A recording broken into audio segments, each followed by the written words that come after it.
Ok, on va passer à la partie étude de cas, où là vous allez voir beaucoup d'images et beaucoup de vidéos. N'hésitez pas à poser des questions. Et puis je vous rappelle que ça sera probablement en début d'après-midi. Donc ça, c'est des choses que j'ai fait par le passé, qui ont marché. Donc c'est pour vous montrer des cas où je peux vous affirmer par la pratique que ça a marché. Et puis en début d'après-midi, à mon avis, plutôt, par rapport au délai, je vous ferai un pitch de ce que je proposerai aujourd'hui à un client.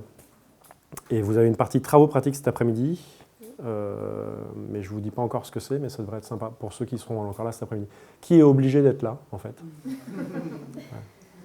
Ça m'a fait le plaisir que vous me disiez non, on est content d'être là, mais vous êtes obligé. On est content. Ok. Donc on y va sur les études de cas.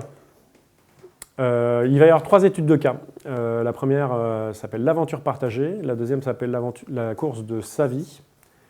Du titre, le vrai titre c'était la course de ma vie, mais comme c'est pas ma vie à moi. Et le troisième c'est Freedom by Eye the Moon. Alors, avant de passer à la première étude de cas, les premiers titres que j'avais mis parce que j'étais pas très concentré au début, c'était de 500 spectateurs à 4500 spectateurs. C'était 15 000 euros de dons et c'était 350 millions de vues. Non, 35 millions de vues, pardon. Je m'enflamme un peu. C'était les premiers titres auxquels j'avais pensé quand je fais mon plan et tout.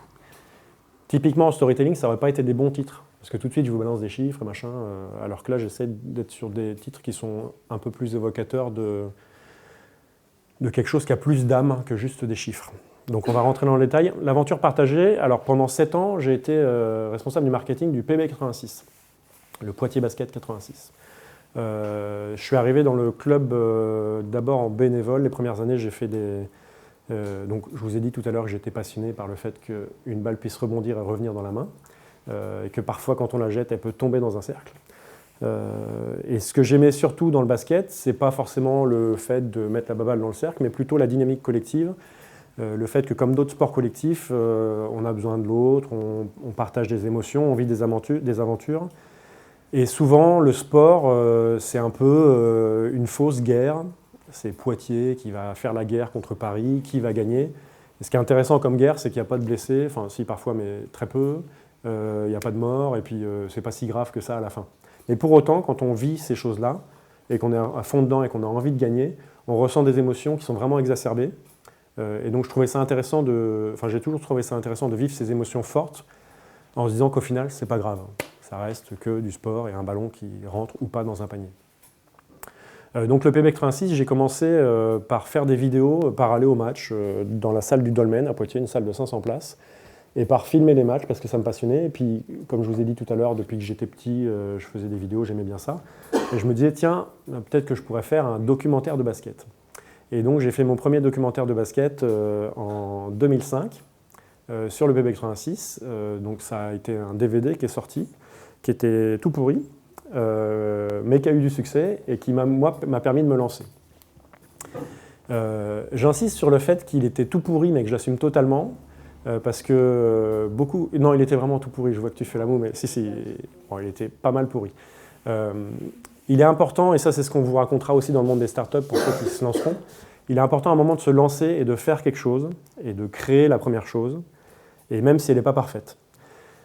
À l'époque où j'ai lancé ce DVD, j'avais un copain qui avait un projet de film et tout, il avait écrit des trucs, c'était un film hyper artistique, poétique, machin truc bidule. Donc 2005, on est 13 ans après, son film n'est jamais sorti, il n'a jamais rien fait. Et moi, j'ai pu faire d'autres trucs un peu moins pourris, voire presque bien, depuis. Donc la différence entre quelqu'un qui va se dire « oui, je vais faire le truc le meilleur du monde » et quelqu'un qui va se dire bah, « je le fais, puis on verra ce que ça donne, et puis bah, si c'est pas top, on va s'améliorer en le faisant ». Donc je ne regrette pas du tout parce que ça m'a mené à toute l'aventure qui suit derrière avec le PB86. Donc l'année d'après, mon premier DVD, c'était « Naissance d'un club ».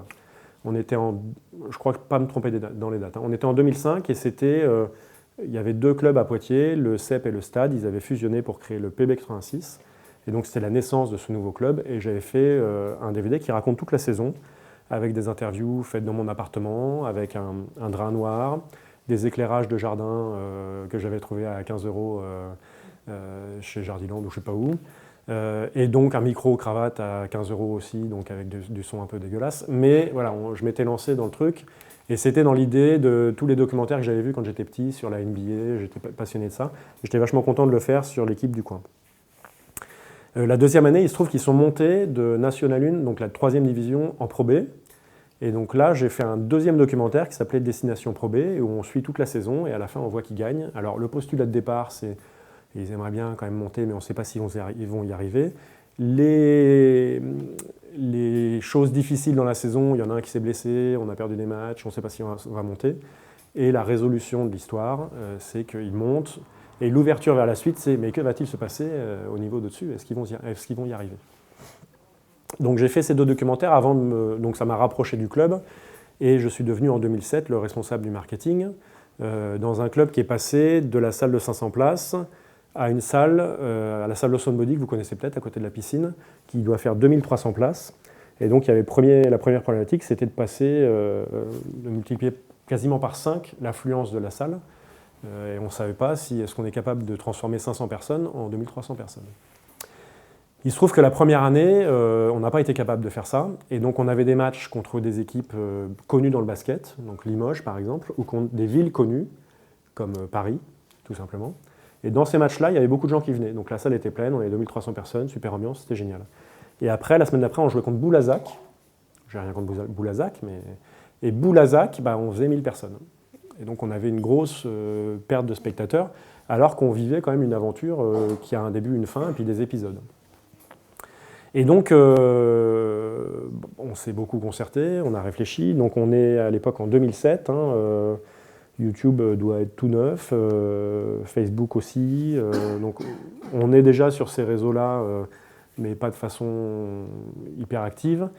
À l'époque, on a un débat, est-ce qu'il faut être sur YouTube ou Dailymotion? Parce que le débat valait le coup à l'époque, et il ne vaut pas du tout le coup aujourd'hui. Et je te chambre en toute amitié. Donc voilà, on était même à une époque où on se disait, est-ce qu'on filme en 4/3 ou en 16/9? Parce que c'est pour vous dire qu'en 11 ans, la technique a tellement évolué que... Mais à l'époque, c'était des vraies questions. Est-ce qu'on filme en caméscope avec des cassettes ou est-ce qu'on enregistre sur des cartes SD comme tous les caméscopes font aujourd'hui? 2007, c'est la sortie du premier iPhone qui filmait quand même super mal et tout. Enfin, donc vraiment, on était un peu à une autre époque. Et donc on s'est dit, sur la base des documentaires que j'avais déjà fait, qui avaient connu un certain succès, on s'est dit, il faut qu'on arrive à faire comprendre aux gens qu'une saison de basket, c'est comme une saison, alors à l'époque c'était pas ça l'exemple, mais je vais prendre celui-là aujourd'hui, comme une saison de Game of Thrones. Et c'est pas, je vais regarder l'épisode 1 et l'épisode 7, parce qu'ils ont l'air sympas, et pas regarder le 2, 3, 4, 5, 6. C'est complètement débile, on va pas suivre l'histoire et tout ça. Donc on voulait faire comprendre aux gens qu'une saison de basket, c'est une aventure avec des épisodes, et que chaque match est un épisode, et qu'il faut suivre tous les épisodes. Enfin, il est recommandé de suivre tous les épisodes pour pouvoir vraiment savourer l'aventure de très près. Et donc, pour matérialiser tout ça, on a créé une web-série qui s'appelait Vie mon match. Donc c'est en 2007, encore une fois, on était, je crois, la première web-série du sport français. Et Vie mon match, le postulat, c'était d'aller, pour chaque match à domicile, d'aller suivre une personne qui participe à l'environnement du club. C'était aussi l'occasion de faire découvrir qu'un club de basket, c'est pas juste 10 joueurs qui jouent à la baballe sur le terrain, mais c'est des bénévoles, des dirigeants, des partenaires, des supporters, des journalistes. Il y a tout un écosystème autour du basket. Et donc l'objet de Vie mon match, c'était de faire découvrir chaque match à travers le regard d'une de ces personnes. Donc le premier épisode a été fait sur un joueur, parce qu'on avait besoin de lancer la série.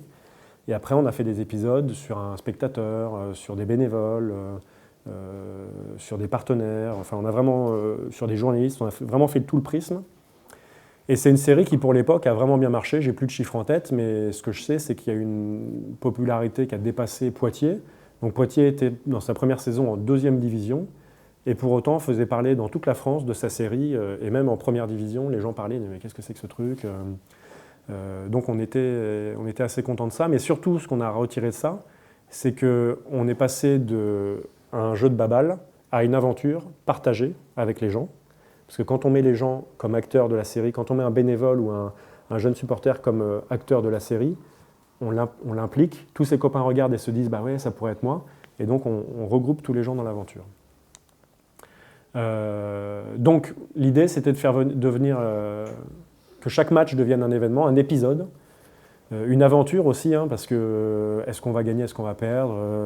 On a utilisé tous les ressorts du storytelling pour mettre un peu de dramaturgie, en racontant aussi les moments difficiles.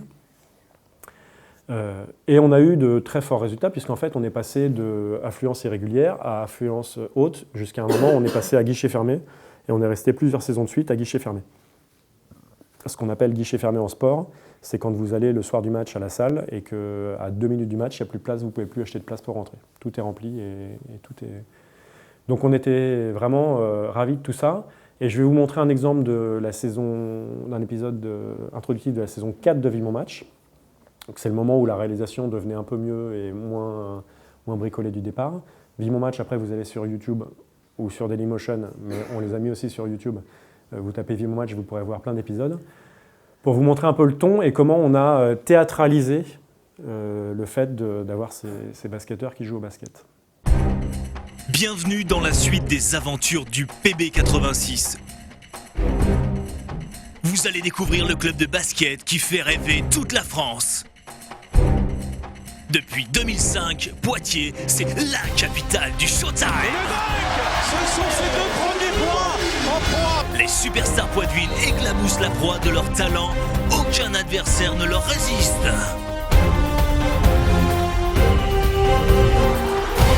Dans leur immense arène, ces gladiateurs modernes sont venus à bout des plus grandes équipes.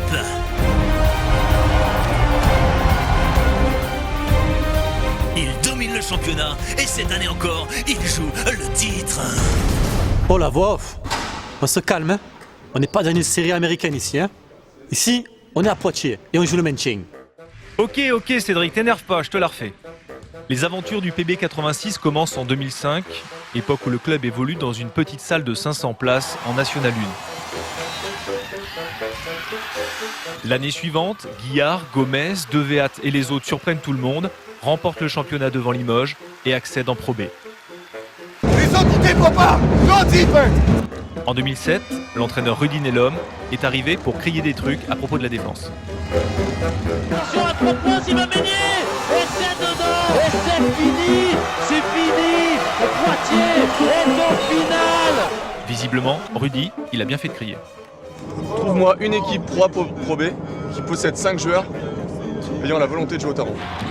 De partie de tarot en coup de poker, Poitiers continue d'enflammer son public avec une équipe fantastique.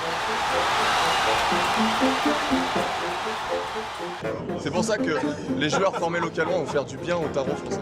Hey, when you put that up, I said, oh shit, that's gonna clash. That's gonna It felt clash. good though. Yeah, but it looked long. And I looked, I was like, oh shit.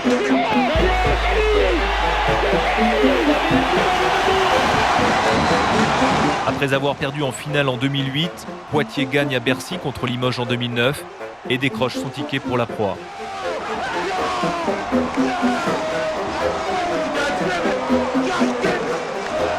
Il rentre dans l'élite du basket français. Cédric Gomez de l'autre côté qui pénètre. Il va donner la balle à Lamine Kanté à 3 points, c'est ouvert. Au plus haut niveau en 2010, la bande de copains surprend encore tout le monde. Tu savais dans ta tête que t'allais shooter à 9 mètres. Bon, on n'aura pas la réponse. Voilà, on n'aura pas. Ah voilà, on lui enlever son short. Pour leur première saison à ce niveau, ils vont en play-off et ils s'inclinent contre le futur champion.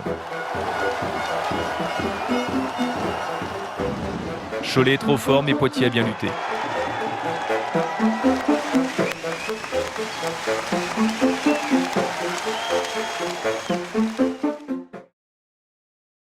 Voilà, je ne vous ai pas fait tout l'épisode hein, parce qu'il dure 25 minutes. Donc vous avez noté qu'on ne se prend pas au sérieux, qu'on essaie d'avoir de l'humour et qu'on essaye... Alors ça ne se voit pas trop dans cet extrait-là parce que je ne pouvais pas vous montrer un épisode en entier. Mais on a essayé de creuser les personnages de chacun de nos joueurs.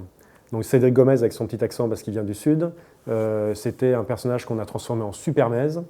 C'était le surnom qu'on lui disait. Et par exemple, on a fait une ou deux vidéos, je ne voulais pas amener celle-là, mais vous la trouverez sur YouTube, où Supermez sauve des situations. Et par exemple, on a un basketteur qui est en voiture, qui a oublié ses chaussures. Il est en train de rouler et il dit « Ah mince, j'ai oublié mes chaussures, je vais demander à Supermez ». Il appelle Supermez et on voit Supermez qui vole à côté de la voiture et qui lui donne ses chaussures. En fait, on le tenait par l'arrière du véhicule sur la fenêtre arrière. Et, bon, tout un tas de conneries comme ça. L'objectif n'était pas d'être les rois de l'humour, mais c'était de montrer qu'on ne se prenait pas au sérieux, que pour autant on faisait des choses sérieuses, parce que vous voyez qu'en termes de réalisation, ça devient qualitatif et sérieux. Mais de créer de la proximité. Il y a beaucoup d'épisodes où on voit... on a fait un épisode sur la Saint-Valentin avec 2 couples qui se baladent à Blossac et qui racontent leur vie de famille. On a un épisode avec Yann Devéat, le gros bébé, donc qui fait 2,5 m et 120 kg, qui vient d'avoir un bébé et qui change la couche. Évidemment, le bébé fait caca dans la couche jusqu'au moment où elle a fini d'être changée. Tout ça, c'est des éléments de narration qui sont très importants pour nous. Ça permet de créer du lien entre les gens qui regardent et le basketteur. On n'a pas beaucoup de lien physique entre quelqu'un qui fait 2,5 m et 120 kg et nous. Par contre, la problématique de la couche, j'imagine qu'il y a des gens qui le vivent régulièrement. Moi, je regarde une jeune maman, et puis moi, je l'ai vécu aussi avec une nièce, ou le spécial pipi quand on enlève la couche et qu'on se fait pisser dessus. Mais toutes ces choses-là, c'est des choses importantes de la narration parce que ça crée du lien entre vous et la personne qui regarde. On a aussi des scènes mythiques où un grand de 2,20 m va faire ses courses chez Leader Price, et donc il est avec son caddie et il faut qu'il se baisse pour passer entre... Donc voilà, on a beaucoup axé à la fois sur les gens et à la fois sur le spectacle. Et ça nous a donné beaucoup de réussite. Vous avez vu dans la vidéo l'évolution aussi de la taille des salles. On a fait Bercy, il n'y avait pas que nous, mais on a amené 2500 poids de vin à Bercy, il y avait une vingtaine de bus. C'est un truc qui se passe très rarement dans l'histoire de Poitiers, qu'autant de gens se déplacent au même endroit, sauf à mettre des gilets jaunes, mais pour des trucs comme ça, c'est assez rare. Et d'ailleurs, petite anecdote, sur donc la finale à Bercy, il y en a eu 2. La première, c'est la saison d'avant le lancement de Vie Mon Match. Alors moi, j'avais fait un docu sur les coulisses de cette finale-là qui avait été perdue. Et la deuxième, on a vraiment eu une saison, on a eu de la chance à tous les niveaux parce qu'on lance Vie Mon Match, on fait une magnifique saison et on va jusqu'en finale et on gagne la finale à Bercy contre Limoges, qui est la grande équipe du basket français.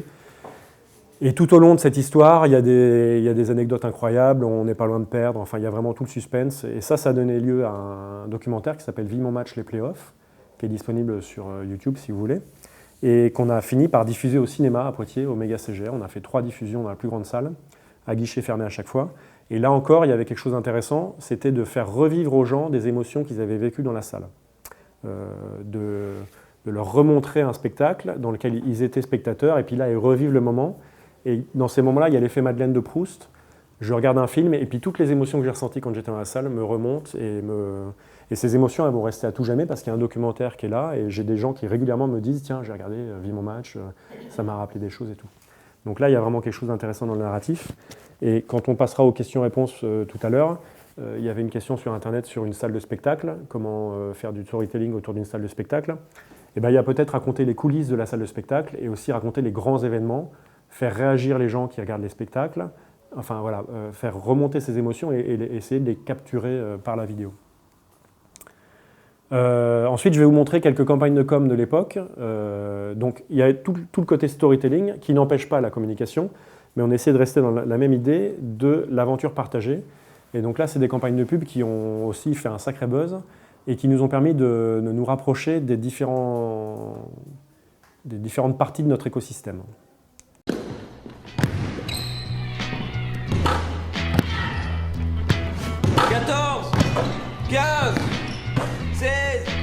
Allez, 17, 18, allez,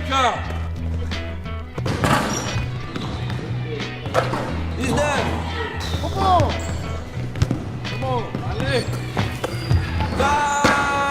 Ah, je suis chaud en ce moment, les gars, faut jouer sur moi ce soir.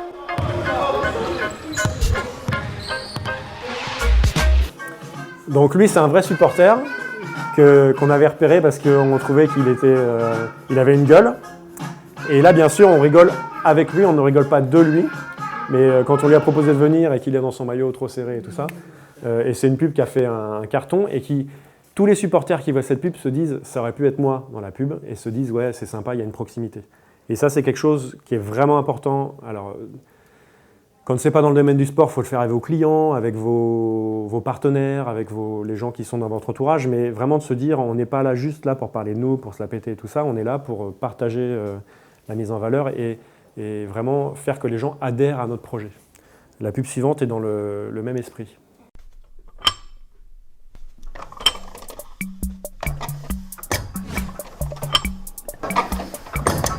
Kenny, regarde ça.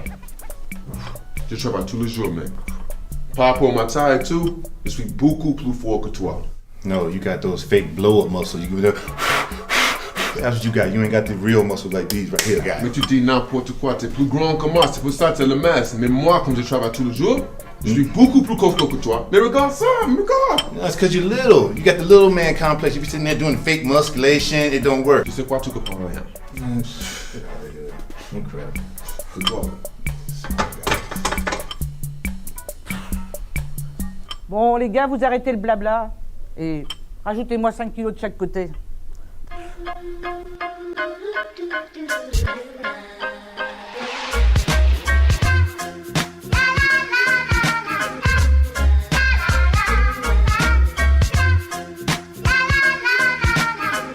Donc là, c'était avant le slogan « L'aventure partagée », c'était « L'aventure continue ensemble ». On essayait toujours d'intégrer les gens. Il y a plusieurs niveaux de lecture dans cette petite pub. Je vais juste revenir dessus 2 secondes. On ne va pas le regarder tout en entier, mais le deuxième niveau de lecture qu'il faut avoir, c'est pour ceux qui connaissaient bien le basket à l'époque, c'est que derrière, on voit le meneur de l'équipe, Cédric Gomez, qui est réputé pour être tout frelé et pas costaud du tout, qui lui fait avec des poids de 2 kilos, que tout le monde ici pourrait utiliser. Et donc, on voit les 2 Américains, donc ça, c'était les 2 stars de l'équipe que tout le monde adorait. Et puis derrière, vous voyez discrètement Cédric Gomez qui fait, c'est pas du tout de la muscu, ça ressemble à rien. Mais voilà, ça faisait partie des petites pépites qu'on essayait de cacher pour que les gens... Voilà. Il est impressionnant, en plus il est hyper sérieux. Et donc ce qui est super, c'est que ça crée aussi de l'engouement avec les acteurs, les joueurs. Je ne sais pas si je suis sorti du mute ou pas là. Ouais. Et donc c'est en plus pour le team building, si vous êtes dans un tout autre domaine, ces moments de tournage, c'est très fort pour le team building parce qu'on va être là, on va s'amuser à faire un tournage. Après, ils vont se voir en vidéo. Au début, ils seront timides et puis après, ils seront plus timides. Et au début, ils vont dire « mais dans quoi vous nous emmenez ?» Et puis après, ils vont trouver ça marrant. Enfin, il y a vraiment des ressorts très intéressants. Et le dernier, c'est je pense, une de nos plus belles performances parce que cette fois-ci, c'est avec un partenaire qui était le PDG de Chavenot Bernis. Donc, c'est une entreprise tout à fait respectable et qui a un certain nombre de salariés. Et qu'on a réussi à... Vous allez voir comment on arrive à faire tomber les barrières. Et quand on arrive à aller à ce point-là, faire tomber les barrières, derrière la négociation de partenariat et tout, ça se fait les doigts dans le nez. Et surtout, la convivialité n'en est que décuplée.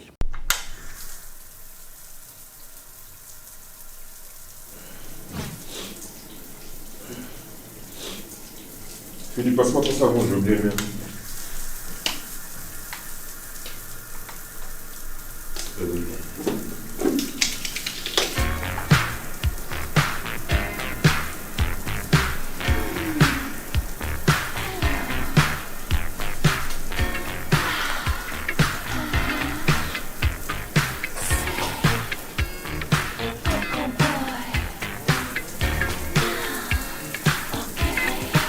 Bon, ça va quoi, c'est bon?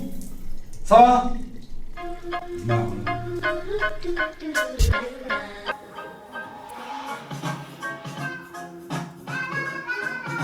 Ça doit être en 2010, vous voyez, donc il y a quand même un certain temps. On peut imaginer que... Je vais laisser la musique se finir. On peut imaginer que les mêmes pubs, aujourd'hui, avec la capacité de caisse de résonance des réseaux sociaux, feraient encore plus de buzz. Mais à l'époque, évidemment, au sein du club, ça a fait un succès fou. Et vous voyez bien qu'on n'est pas en train de dire « venez voir les matchs, machin bidule ». On est en train juste de dire « c'est une aventure partagée ». Et là, on accroche les gens autour de nous. Et je reviens sur l'effet growth hacking dont je vous ai parlé tout à l'heure. C'est l'idée d'utiliser la notoriété d'une personne pour toucher les gens qu'elle connaît. Philippe Lachaume, qui est un dirigeant d'entreprise qui est connu localement, quand il y a cette pub qui sort, tous ses potes voient la pub et se demandent mais qu'est-ce que c'est que cette histoire, c'est quoi le PB86, c'est des délirants et tout. Et potentiellement, ça attire vers nous des clients potentiels en termes de sponsoring. Donc c'est une façon de vraiment toucher des gens par ricochet. C'est un peu le marketing des influenceurs, mais à l'ancienne méthode. Ouais. La vidéo suivante que je vais vous montrer, c'est une vidéo qui résume un peu comment, après des années de travail, on est arrivé à une adhésion globale autour de notre aventure, liée sur des émotions, enfin, autour d'émotions, autour de souvenirs, d'implications, et qui reflète bien le PB86 comme je l'ai quitté en 2014.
Donc vous voyez bien dans cette vidéo comment on est allé plutôt sur les émotions. On a montré des jeunes, des vieux, des victoires, des défaites, des gens dans la salle, des gens en dehors de la salle, parce qu'un de nos objectifs, c'était aussi de sortir de la salle.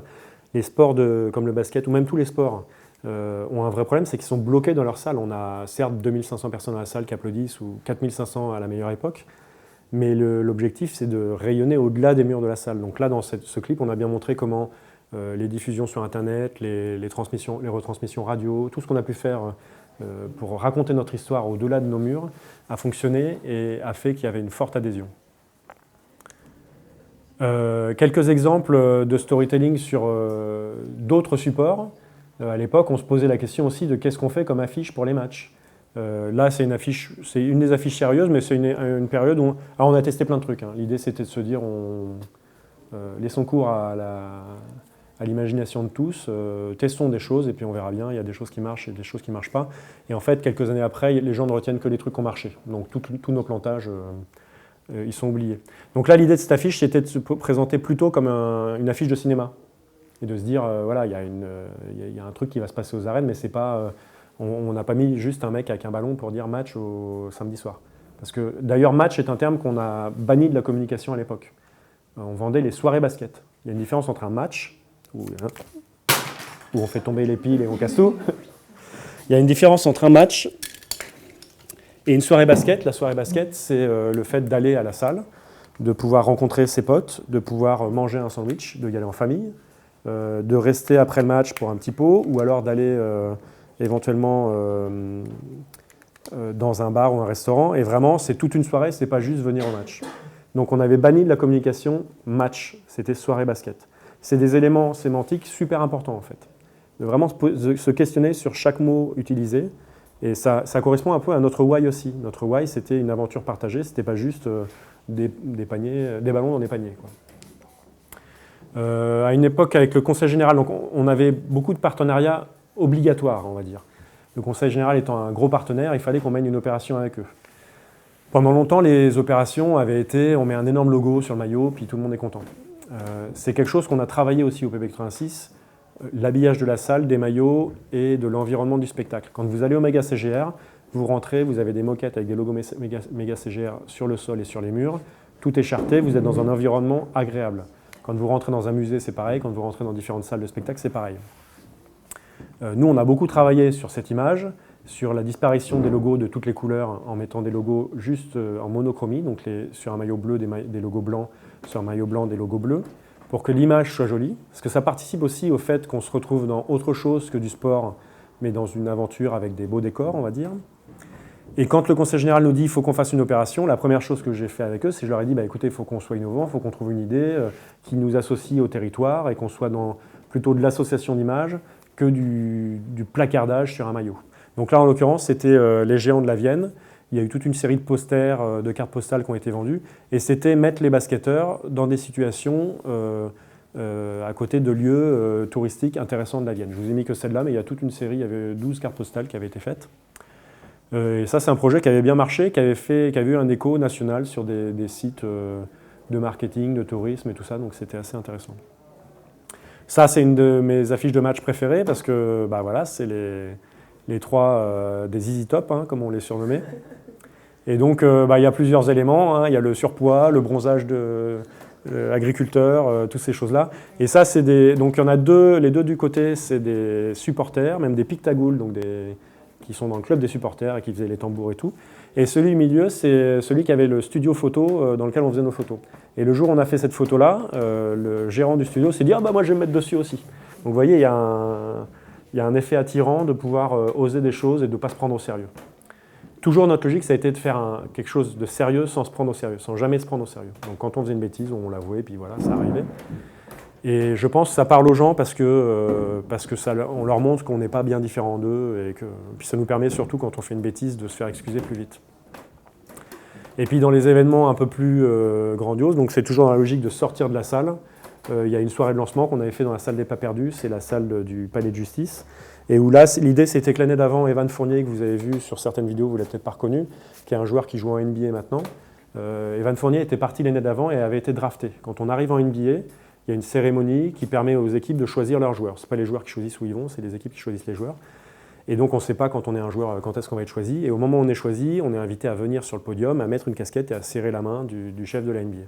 Ben, on avait reproduit ça, on avait fait une draft avec notre équipe à nous en fait, et où chaque joueur, dans une salle des pas perdus bien remplie, chaque joueur venait, était appelé, et puis prenait la photo avec le président du club. Et c'était notre draft 2012 de la LNB. Alors ce qui était intéressant dans cette opération, c'est que déjà, emmener les gens dans la salle des pas perdus, faire un show dans la salle des pas perdus, ça ne se fait pas souvent. Donc pour nos partenaires et les bénévoles qui étaient là, c'était quelque chose de vraiment impressionnant.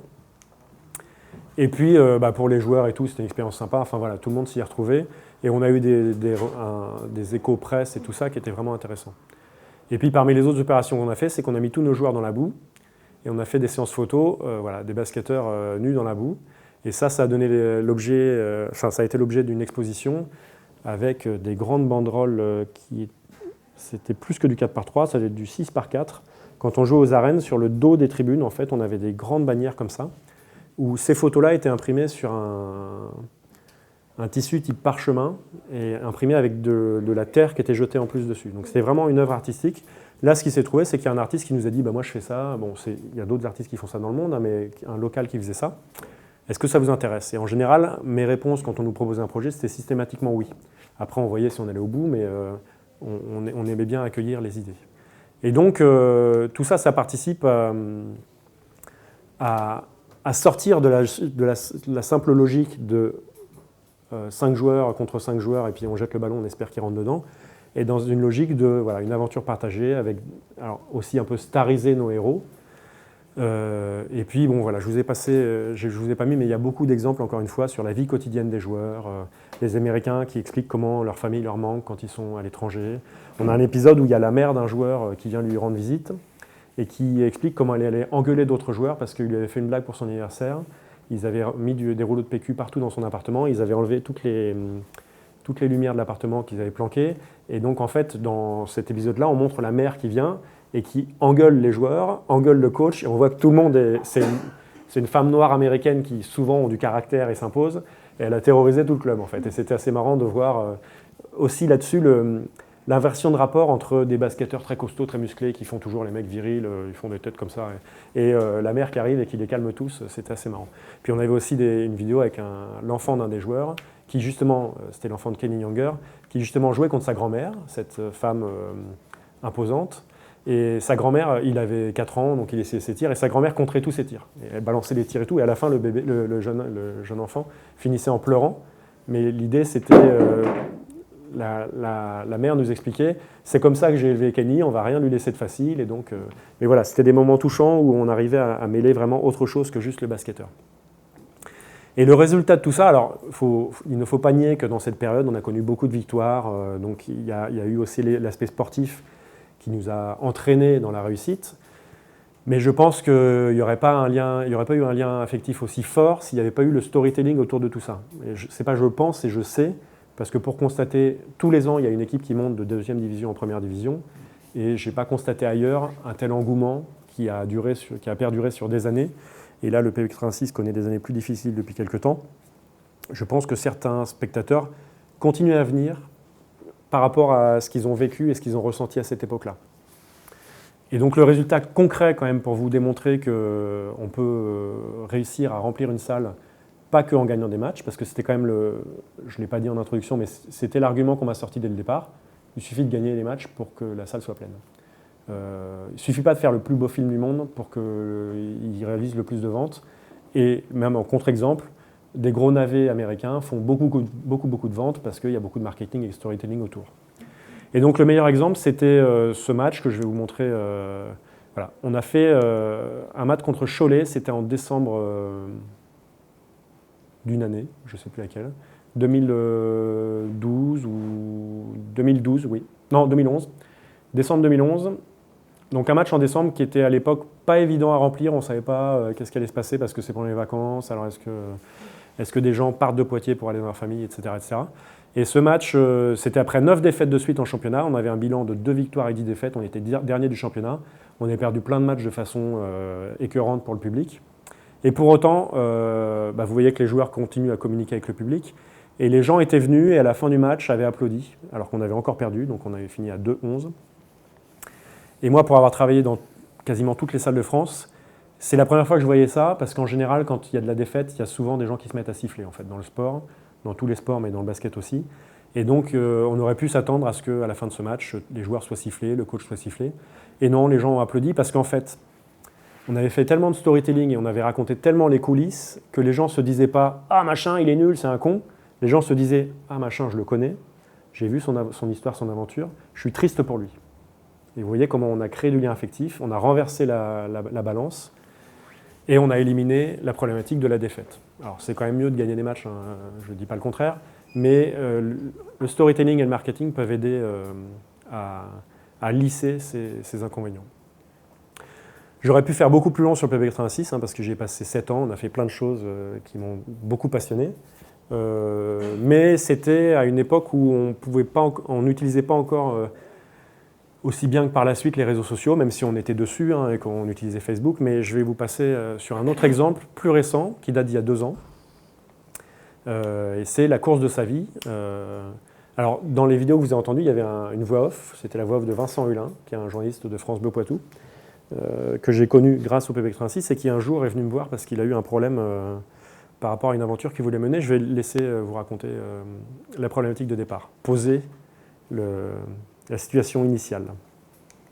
Bonjour, je suis Vincent Hulin, coureur de l'extrême, et à partir de mardi, je participe à la Transpyrénéa, la traversée des Pyrénées, 900 km, plus de 55 000 mètres de dénivelé positif, le tout à réaliser en moins de 16 jours. Pour cela, on aura un sac sur le dos, on sera vraiment en autonomie. Ça fait plus d'1 an que j'y pense, ça fait 6 mois que je me prépare très sérieusement, quasiment 6 à 7 fois par semaine au niveau des entraînements. Suite à la parution de mon livre et de son bon accueil, coureur de l'extrême, une boîte de prod était venue me trouver pour tourner un film Inside. Malheureusement, il y a quelques jours, elle m'a expliqué que le projet tombait à l'eau et moi j'ai malgré tout envie de partager cette aventure avec vous, vous expliquer comment ça se passe, comment à un moment quand le corps ne veut plus, eh bien, la tête fait qu'on veut toujours courir encore et encore. Donc voilà, je veux quand même réaliser ce film, j'ai trouvé une équipe de prod qui est prête à s'investir avec moi, mais pour cela on va avoir besoin de vous. Et donc à partir de demain, je lance un système de crowdfunding et vraiment, si on s'y met tous, on peut faire un super documentaire inédit et ça sera vraiment une grande première. Je compte sur vous. Voilà, donc ça c'est une des premières pubs Facebook qu'on a fait. Donc Vincent Hulin vient me voir une petite semaine avant le départ de sa course, avec cette problématique de plus de boîte de prod, pas de budget pour produire un documentaire. La boîte de prod espérait des financements du CNC, je ne sais pas si vous connaissez le système, mais le Centre National de Cinématographie, ça, qui subventionne des films sur dossier. Et en fait, ils avaient prévu un énorme budget pour un tournage de fou avec des hélicoptères dans la montagne et tout, puis ils n'ont pas eu leur budget et c'est tombé à l'eau. Et ils ont dit à Vincent, bah, t'inquiète pas, on le fera sur une autre course. Vincent leur a dit, il n'y aura pas d'autre course de 900 km, moi j'en fais une et après je m'arrête.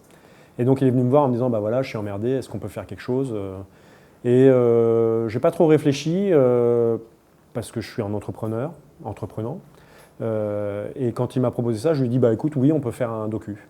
Et puis là, on est parti à poil, parce qu'un documentaire comme ça, donc c'est dans les Pyrénées, donc il faut y aller déjà, rien que les frais de déplacement, ça coûte.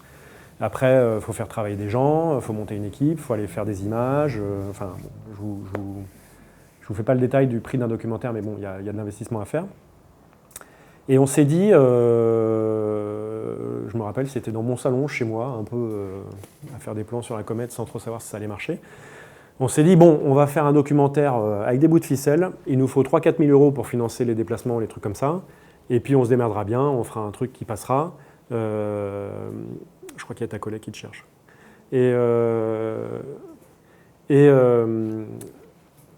Donc on s'est dit, on va faire un crowdfunding, on va demander que à notre famille, parce qu'on n'a pas de communauté à mobiliser, et si on a 3-4 000 € entre les oncles, les tantes, les machins, qu'on leur explique, on va bien s'en sortir. Et puis après, on s'est dit, il faut qu'on lance il avait une page Facebook avec 500 fans, il faut qu'on lance une vraie stratégie de marketing et de storytelling pendant toute la course pour essayer de lever des fonds et d'avoir un peu plus que 3 000 € pour financer notre projet. Plus on aura d'argent, plus on pourra financer au final un documentaire qui sera bien réalisé. Et donc on s'est lancé, on est allé assez fort sur Facebook. Alors pourquoi Facebook à l'époque ? Parce que pour les questions que j'évoquais tout à l'heure, déjà il avait une page Facebook avec 700 fans, donc c'était dommage de ne pas utiliser ces 700 fans, même si c'est pas beaucoup. ils les avaient eus sans faire de marketing et tout, ça veut dire que c'était des gens qui étaient déjà vraiment intéressés. Il vaut mieux avoir 700 fans vraiment intéressés que 7 millions de fans qui ont juste cliqué mais qui s'en foutent. Hein. Et puis on s'est dit, on va leur raconter l'histoire. Donc le storytelling s'est passé, et c'est là où je peux rentrer dans des éléments un peu plus concrets ou plus techniques. C'était il y a 2 ans. Les bonnes pratiques n'ont pas forcément beaucoup changé depuis il y a 2 ans. La bonne pratique, c'était d'avoir un visuel carré sur Facebook. Si possible, d'avoir une photo à chacune des publications. Et sur cette publication, on a une réflexion en plusieurs niveaux de lecture. Le premier niveau de lecture, c'est que je peux juste regarder la photo et me dire « bon, ok, il y a une photo de Vincent Hulin ».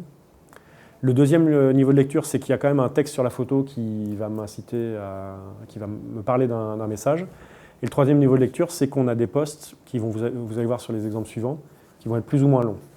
Aujourd'hui, si vous allez voir des spécialistes, des faux spécialistes du marketing digital, c'est-à-dire des gens qui font de la théorie mais pas de la pratique, ils vous diront qu'il faut que la photo soit comme ça, il faut qu'il n'y ait pas plus de 2 lignes, machin, bidule.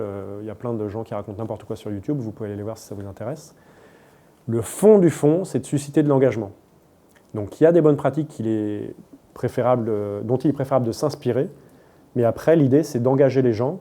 Et moi je préférais sur cette aventure qu'il y ait des gens qui soient prêts à lire ce paragraphe, plutôt que des gens qui veulent lire qu'une seule ligne, qui ne vont donc pas être engagés dans l'aventure avec nous, et quand on va leur donner un coup de main, ils s'en foutront un peu parce qu'ils seront juste de passage. Donc on a commencé à raconter l'histoire, ça c'est quelques jours avant le départ. Autre petit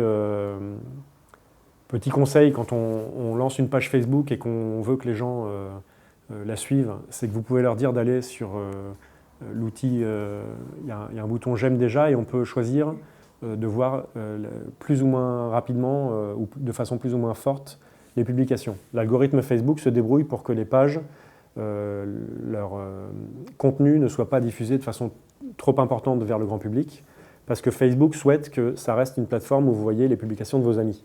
Si dans votre mur d'actualité vous n'aviez que des pubs, probablement que vous arrêteriez d'utiliser Facebook.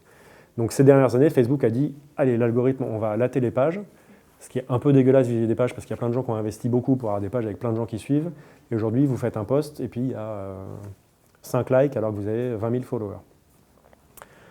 Donc ce qu'on peut faire pour essayer d'encourager l'algorithme à être sympa avec nous, c'est notamment d'aller dire, de dire à vos visiteurs d'aller cliquer sur « Voir en premier ». Donc on avait une publication qui expliquait ça. Après, voilà, storytelling jusqu'au départ. Et puis on avait eu l'occasion d'avoir une caméra au niveau de ralenti et on s'était dit, tiens, on va aller... Alors je vous ai mis, à partir d'ici, là, je vous ai mis en bas le nombre de vues qu'ont fait les différentes vidéos. Là, il est 9K comme 9000. Hein. Et imaginez-vous qu'au départ, on a 700 followers sur la page. Hein. Et donc ça, c'est une vidéo de teasing.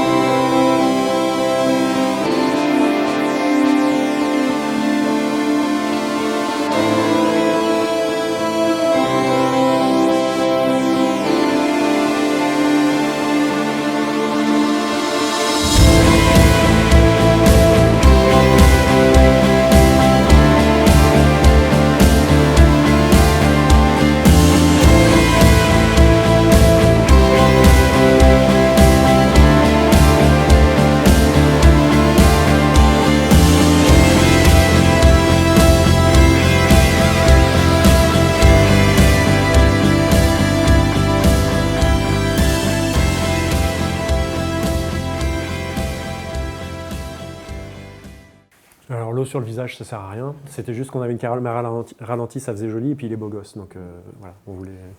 Vous avez vu que comme dans l'essentiel de la construction de mon PowerPoint ou dans les différentes vidéos qu'on publie, on essaie d'avoir les messages les plus simples possibles. Quand vous avez plein d'informations partout, on ne comprend rien. Donc là, c'est 15 jours, 900 km de la Méditerranée à l'Atlantique, ou de la mer à l'océan, voilà, excusez-moi, j'ai pas tout en mémoire. Voilà, ça suffit comme message pour positionner la problématique de départ. Et en fait, à partir de ce moment-là, on a commencé à faire la première étape de notre démarche marketing, qui était de se dire on a besoin de faire grossir notre communauté. Donc c'était il y a 2 ans, mais ça marche encore sur Facebook. Donc l'idée, c'était, on a créé un message publicitaire simple qui était je vais traverser les Pyrénées. De quoi? Rappelez-moi mon slogan. Voilà, de la mer à l'océan. Excusez-moi, je fatigue. Je vais traverser les Pyrénées pendant 15 jours de la mer à l'océan. Suivez mon aventure. Ça, c'était un message publicitaire avec un visuel de Vincent Hulin. Petite précision, vous voyez que dès le départ, on a des beaux visuels et tout. En fait, on était allé faire un shooting à Saint-Benoît, dans un terrain vague. Et on l'a fait courir en faisant semblant qu'il est en train de faire un trail pour avoir des belles photos dès le départ, parce qu'on savait qu'il allait partir dans la course. Au début, on n'allait pas pouvoir le suivre. Donc, on a un peu feinté. Et pour avoir des beaux visuels dès le départ, parce que c'est, encore une fois, la qualité de vos visuels, ce n'est pas l'essentiel. L'essentiel, c'est votre histoire. Mais si vous avez une bonne qualité de visuel, ça aide quand même à accrocher les gens. Donc pour développer notre communauté qui au départ était assez faible, on s'est dit il faut on a décidé de faire de la publicité pour notre page. Et on s'est dit on ne va pas faire de la publicité n'importe comment, on va cibler des gens qui potentiellement vont être intéressés par cette aventure. Ce que permet de faire Facebook. Et c'est en ça que Facebook est l'arme atomique du marketing aujourd'hui. C'est la possibilité de cibler les gens. Et donc, sur cette première campagne, on avait ce visuel avec l'argument que je viens de vous donner. On a utilisé tout le temps le même argument. Ça, c'est important parce que si vous voulez faire ce qu'on appelle dans le monde des startups de l'A/B testing, donc je vais tester une pub A, une pub B, ou une audience A, une audience B. Si vous voulez pouvoir tester, il faut que toute chose soit égale par ailleurs. Je ne sais pas si on vous dit encore ça en cours d'économie, mais voilà, le fameux toute chose égale par ailleurs. Donc on avait la toute chose égale par ailleurs, pour nous, c'était le slogan de la pub. Et après, on a ciblé trois groupes de population. Alors on s'est dit, qui peut être intéressé par la course de Vincent Hulin dans la montagne? Une course de trail, donc c'est pas un truc... Sur Facebook, vous pouvez cibler les gens par centre d'activité qu'ils aiment, par page qu'ils suivent, sous réserve que la page soit suffisamment grosse. Et donc sur le trail, qui est une activité un peu mineure, on a eu un peu de mal. On a cherché, on s'est dit, bon, ceux qui lisent un magazine de trail, potentiellement, un mec qui va courir 900 km, ça peut les intéresser. On a cherché, on n'a pas trouvé, donc on a pris ce qui se rapproche le plus du trail, le magazine Jogging International.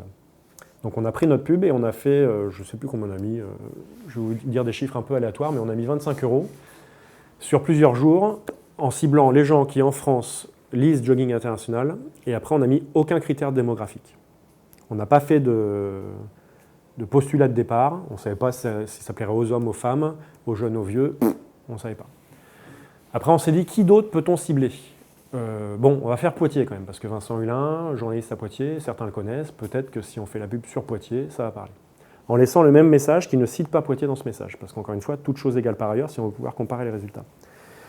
Et notre troisième cible, c'était de se dire qui sont les gens connus du trail, parce que s'ils sont connus, ils ont peut-être un certain nombre de followers, et dans ce cas-là, s'ils ont des followers, on va pouvoir cibler leurs followers. Et donc là, on a regroupé les 5 plus grands trailers, dont Kilian Jornet, qui est le trailer le plus connu. Vous ne le connaissez peut-être pas, mais c'est quelqu'un qui court comme une fusée dans la montagne. Et donc on a fait ces 3 cibles différentes, et on a poussé notre pub, donc toujours la même pub, qui dit le slogan que j'arrête pas d'oublier de tout à l'heure. Et pendant 3 jours, on a fait tourner ces publicités avec toutes 25 € dessus, et toutes la même créa. Et en fait, au bout de 3 jours, on s'est rendu compte que, parce que Facebook vous donne des retours sur le nombre de clics, le nombre de transformations, le coût au clic pour toucher des gens, etc., etc., on s'est rendu compte au bout de 3 jours que les gens qui nous coûtaient le moins cher à toucher ou à intéresser étaient les gens qui lisaient Jogging International, qui étaient des hommes entre 35 et 45 ans. Donc là, je viens de vous dire comment en 3 jours, on a fait une étude de marché qui, il y a quelques années, nous aurait coûté 20 ou 30 000 €. Alors, je ne dis pas que ça remplace totalement l'étude de marché, mais c'est un bon outil d'étude de marché quand même. Parce qu'il suffit de vous voir comment les gens réagissent à vos publications. C'est aussi un très bon outil si vous faites des pubs un jour pour voir quelle est la pub qui marche le mieux avec les gens. On aurait pu faire dans l'autre sens, sur une seule cible, 3 créas différentes ou 3 messages différents et voir lesquels font cliquer. Et je vous expliquerai peut-être, si on fait des travaux pratiques cet après-midi, comment aujourd'hui Facebook propose, vous faites une pub, vous balancez 3 visuels différents, vous mettez jusqu'à 5 arguments différents, vous pouvez tout paramétrer, c'est-à-dire que sur la publication, sur une pub, il y a un petit message en haut, il y a votre visuel, en bas il y a un petit lien, il y a cliquez ici, il y a le petit truc en savoir plus, vous pouvez tout paramétrer et après Facebook fait des tests et gardera que la publicité qui aura le plus d'efficacité. Donc il verra en fonction des réactions des gens qu'il faut ce visuel, ce mot en bas, ce texte pour que ça marche le mieux. Donc on a constaté que c'était les lecteurs masculins de 35 à 45 ans de Jogging International qui nous intéressaient le plus. Et la logique dans ces cas-là, c'est d'investir tout l'argent que vous avez le plus vite possible sur cette cible jusqu'à ce que vous épuisiez la cible. C'est-à-dire qu'au bout d'un moment, les gens auront beaucoup vu la pub et votre coût d'acquisition va augmenter. Et quand il devient plus important que les autres cibles, il n'y a plus d'intérêt d'aller à fond sur ce sujet-là. Par contre, j'insiste sur le fait qu'à partir du moment où vous trouvez la bonne créa qui marche bien avec la bonne cible, il faut aller à fond dessus. Parce qu'il faut profiter du fait que Facebook ait encore des coûts de publicité faibles. Si je prends un exemple, les premiers qui ont utilisé Google et les pubs Google à l'époque ont fait des fortunes parce qu'ils ont acheté pour rien du tout des mots-clés, alors que tout le monde se disait mais ça ne sert à rien d'acheter des mots-clés sur Google. Il y a un exemple connu qui est un marketeur américain qui s'appelle Gary Vaynerchuk, qui a monté un business de vin en achetant le mot-clé vin dès le lancement des Google AdWords. Et ça lui coûtait, je ne sais plus le montant, mais absolument rien, enfin à peu près 100 fois moins qu'aujourd'hui pour capter les visiteurs qui aimaient le vin. Et il a développé son business de façon exponentielle jusqu'à ce que ses concurrents se rendent compte que ah ouais, on peut faire ça, ouais, c'est peut-être intéressant. Donc en l'occurrence, aujourd'hui, Facebook reste une plateforme relativement peu chère. Donc si vous trouvez un système qui marche bien sur Facebook, il faut vraiment y aller à fond. Et il y a des marques qui se développent beaucoup en utilisant que Facebook. Wish, je ne sais pas si vous avez déjà vu passer les pubs Wish, qui est voilà, un marchand... Alors les pubs vous saoulent peut-être, mais pour eux, c'est pas bien grave. Les pubs Wish, Wish fait toute sa pub sur 2 supports. Le maillot des Los Angeles Lakers en NBA, donc il y a un petit logo ici. Et tout le reste, c'est sur Facebook. Et vous êtes targeté à fond sur Facebook. Vous êtes ciblé à fond sur Facebook, pardon. Et ils ont un chiffre d'affaires monumental que je ne suis pas capable de vous citer, mais aujourd'hui, on considère que Wish est le seul vrai concurrent à Amazon. Alors, ils sont encore loin d'être vraiment un concurrent à Amazon, mais c'est le seul dont on peut parler dans la même sphère qu'Amazon. Et ce qui est bluffant, c'est que vous connaissez Wish, mais concrètement, pas tant que ça, en fait. Vous avez vu des pubs Wish, mais si je vous avais dit donnez-moi les 5 plus gros vendeurs de matériel en ligne, vous m'aurez peut-être dit la Fnac avant Wish, alors qu'en fait, Wish... Donc eux, ils reposent que sur la pub Facebook. Donc, aujourd'hui, c'est encore un outil qui peut être très efficace et qui doit être utilisé. Donc nous, on a fait nos campagnes sur les gens, et l'intérêt, c'était qu'on ciblait des gens qui, a priori, pouvaient avoir un intérêt sur nos discours. Et donc la première phase, c'était d'augmenter notre population, et la deuxième phase, c'était de les impliquer dans les publications. Donc en parallèle, on publiait très régulièrement du contenu. Est-ce qu'on peut baisser un petit peu la clim, s'il te plaît ? En parallèle, on publiait régulièrement du contenu, donc toujours le même format, format carré, avec un petit texte, et vous voyez, là, l'aventure débute. Je suis fainéant, je le vois passer dans mon actualité, je sais que l'aventure de Vincent Hullin débute. Et après, je peux aussi lire le texte. Et là, vous verrez qu'au début, on a été un peu timide sur la taille des textes, mais que par la suite, on ne s'est pas privé de faire des trucs très très longs, et ça n'a pas posé aucun problème par rapport à l'algorithme Facebook. Autre petit détail, si vous avez une page Facebook, fb.com/le nom de votre page, ça marche aussi bien que facebook.com/le nom de votre page. Donc là, typiquement, on a mis fb.com/Vince Hullin, parce que Vincent Hullin était déjà pris. Pourquoi on a mis... toujours l'idée de faire le plus court, le plus facile à retenir. Et la citation, c'est pareil, elle ne fait pas 15 km de long. À noter aussi qu'aujourd'hui, il existe un outil, je vous le montrerai ce soir, sur Facebook, qui vous permet de tester vos visuels avant de les publier comme pub, parce que Facebook sanctionne les visuels sur lesquels il y a trop de texte. Sinon, on ferait tous des trucs avec des textes qui clignotent et on emmerderait tout le monde. Et donc, il y a un outil Facebook qui vous permet de soumettre votre pub. Il vous dit non, il y a trop de texte, il faut que tu diminues. Et des fois, juste en diminuant d'une taille de police, votre texte passe et c'est mieux. Ce que ça change, c'est que si vous faites un texte trop gros, Facebook, l'algorithme va sanctionner sa viralité, donc il va limiter le nombre de gens que ça va toucher. Donc vous avez vraiment intérêt à faire attention à votre contenu. Donc des contenus variés entre photos et vidéos. Et pour les photos, on faisait 3 carnets de bord par jour. Donc Vincent m'appelait, me racontait ce qui s'était passé dans sa journée. Il était épuisé, donc il me donnait 2-3 éléments. Et moi, je faisais le rédacteur derrière et je racontais sa journée en romançant un peu, en restant toujours sur des faits réels et en ajoutant des choses dont Vincent n'était pas forcément au courant, le classement ou des trucs comme ça, en enrichissant son contenu, mais en parlant à la première personne à la place de Vincent. Et puis après, il y avait régulièrement des vidéos pour montrer l'émotion. Alors, il faut vous mettre en tête que c'est une course épuisante. On dort très peu, on mange peu ou à des horaires un peu décalés. Donc, la tendance aux larmes est un peu exacerbée. Voilà. Donc, ne jugez pas le personnage. Oui, c'est moi. Je suis pas sur un téléphone que tu ne connais pas, mais c'est moi. Bah écoute, ouais, on y est là, on est à 10 minutes. Voilà, je vous l'ai faite courte. Ça, c'est une pub, c'était juste pour montrer qu'il y a de l'émotion et que ça démarre. C'est une publication, parce qu'on n'a pas fait de pub sur celle-là, qui a fait 25 000 vues. On était à un moment où on était déjà dans les 2500 personnes qui suivent la page. Donc ça veut dire qu'il y a quand même eu de l'implication. Je n'ai pas les chiffres là, mais ce qui était bluffant dans cette aventure, c'est que les chiffres d'engagement étaient énormes. On est monté jusqu'à 2500 likes pour une page avec... alors, sur l'ensemble de la période, en 15 jours, on est passé de 700 followers à 11 000. Mais ce qui est intéressant dans les 11 000, c'est pas juste d'avoir 11 000 followers, parce que ça, je peux vous les avoir, on les achète. Et c'était de se dire, sur les 11 000, on a 2500 personnes qui likent, 1500 personnes qui suivent les lives. Donc, c'est des gens vraiment impliqués, parce que c'est des taux de conversion qui sont plutôt bons. Donc après, voilà, vous voyez comment... Alors, bienvenue en enfer. Première journée, il fait une fringale, c'est l'horreur. C'est le début de l'aventure et il commence déjà à être complètement dans les fraises. On aurait pu se dire, ah merde, faut pas qu'on en parle et tout. Non, moi je me suis dit, tant qu'il n'est pas blessé, qu'il peut continuer sa course, je me suis dit, mais génial, là on a de la dramaturgie qui s'installe. Donc tout de suite on le raconte avec, donc là il y a affiché la suite, ça veut dire que j'avais mis plusieurs paragraphes pour raconter son histoire. Encore une fois, là, pareil, on peut se dire, oui, mais l'algorithme, machin bidule. Si les gens sont vraiment impliqués dans votre contenu, ils ne vont pas attendre que ça soit dans leur fil d'actualité, ils vont taper le nom de la page, ils vont aller regarder votre contenu. Donc, j'insiste parce qu'il y a beaucoup de tutos sur YouTube sur comment avoir des faux visiteurs, comment comment arnaquer l'algorithme et tout ça. C'est intéressant de savoir comment ça marche, mais le fond du problème, c'est votre storytelling, c'est ce que vous racontez. Donc là, voilà, alors ça, c'est ce qu'il faut savoir aussi, c'est qu'on est allé à 3 moments pour faire des tournages avec Michael, qui est derrière là. Ça, c'est des très belles photos de Michael qui est au fond de la salle. Et à chaque fois, on l'a bombardé de photos et on a utilisé les photos pour raconter des trucs les jours d'après. Ce n'étaient pas les vraies photos du vrai moment, mais on avait besoin de belles photos pour illustrer. Et Vincent, lui, pendant la course, se filmait avec une caméra, une Osmo, qui permet de se filmer, une caméra stabilisée qui permet de se filmer en mode selfie. Vous voyez encore que là, on a texte court et puis on essaye de recontextualiser la course.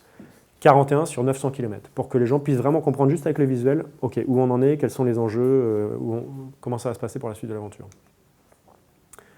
Donc là, c'est une période plutôt de joie, où il est remis dans le bain, il est reparti, c'était une bonne journée, puis il se met dans une cascade un peu torse nu, parce qu'on veut intéresser aussi le public féminin. On va prendre cher, voilà, vous voyez bien qu'on parle de ce qui va être difficile, encore une fois, on ne dit pas « ouais, c'est cool, je m'éclate dans la montagne ». Les coureurs déjà éliminés aussi, ça met un aspect dramatique. C'est-à-dire, oh là là, merde, il y en a 80 qui ont été éliminés sur 250, je crois, au départ, je ne me rappelle plus exactement. Mais donc ça permet de resituer la performance de l'athlète et puis à chaque fois, tout ça est expliqué. Et puis, alors ça faisait depuis le mois de mars que Facebook Live existait. C'était il y a 2 ans, ça va vite, hein, maintenant on est tous un peu habitués. Mais c'était encore nouveau à l'époque, c'était au format carré, on ne pouvait pas trop enregistrer après coup. Enfin, bon, c'était les balbutiements. Moi, dès que Facebook Live a existé, j'ai fait je savais que ça allait arriver, mais c'était d'abord aux États-Unis puis en France. Le premier soir où c'est arrivé en France, j'ai fait un Facebook Live sur le marketing digital devant mon ordi pendant 1h30. C'était mal éclairé, mal filmé, mais j'ai été le premier à le faire déjà. Donc, dans mon histoire personnelle ou dans le marketing sportif français, tous les gens qui me suivent sur Facebook et qui sont dans le milieu du sport savaient que j'étais le premier à le faire. Donc j'étais la personne qui leur avait fait découvrir le Facebook Live.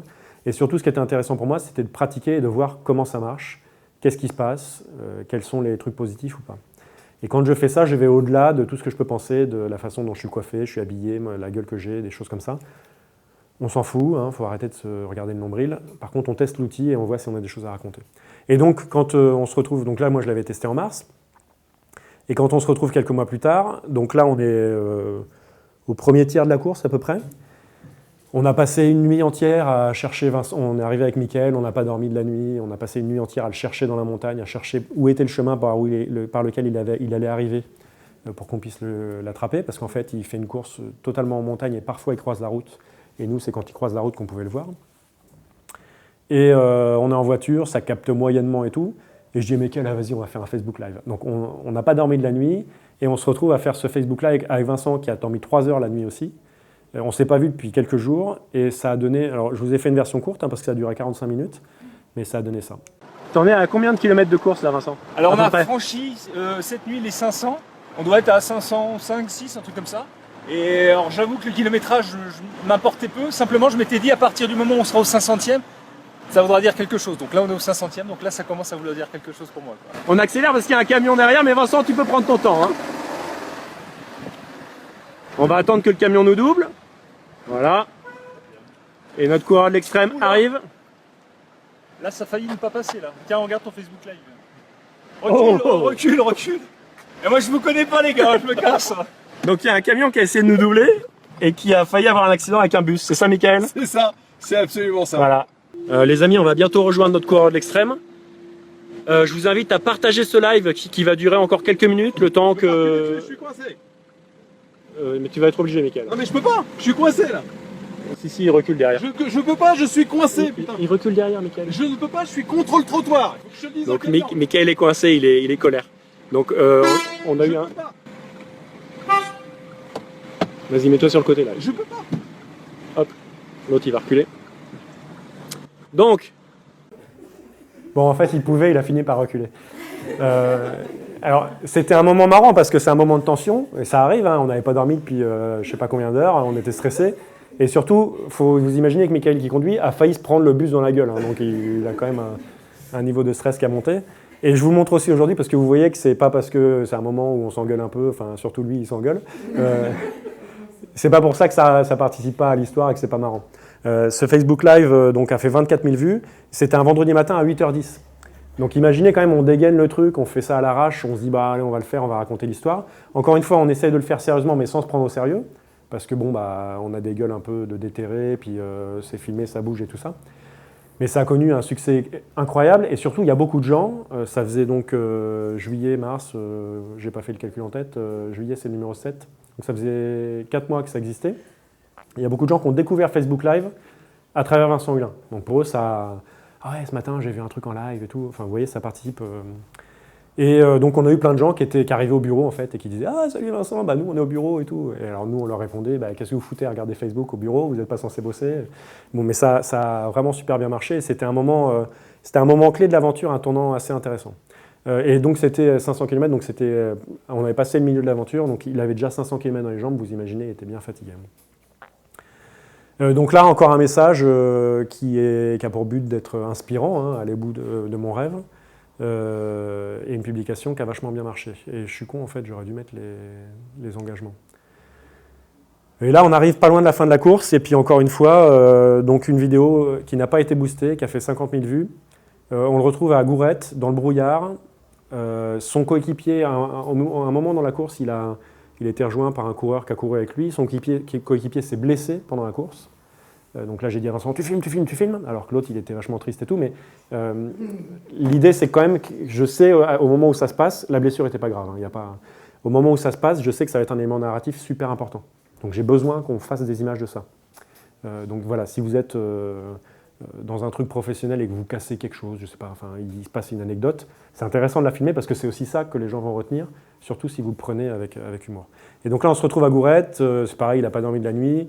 Il est en train de repartir. Et ce qu'il faut savoir avant de regarder la vidéo, c'est que dès le début de la course, il a un sac de 15 kg sur le dos qui lui râpe le dos depuis le début de la course. Et en fait, il a super mal aux épaules parce que les lanières de son sac lui ont vraiment attaqué le dos et on n'est pas loin de la chair. En fait. Et c'est un détail qui a son importance. Ça commence à sentir bon. Ça brasse un peu émotionnellement là ou pas? Il y a ta chérie qui est sur la route. Fallait pas pousser beaucoup. Hein. Je viens de voir la photo de mes enfants et voilà quoi.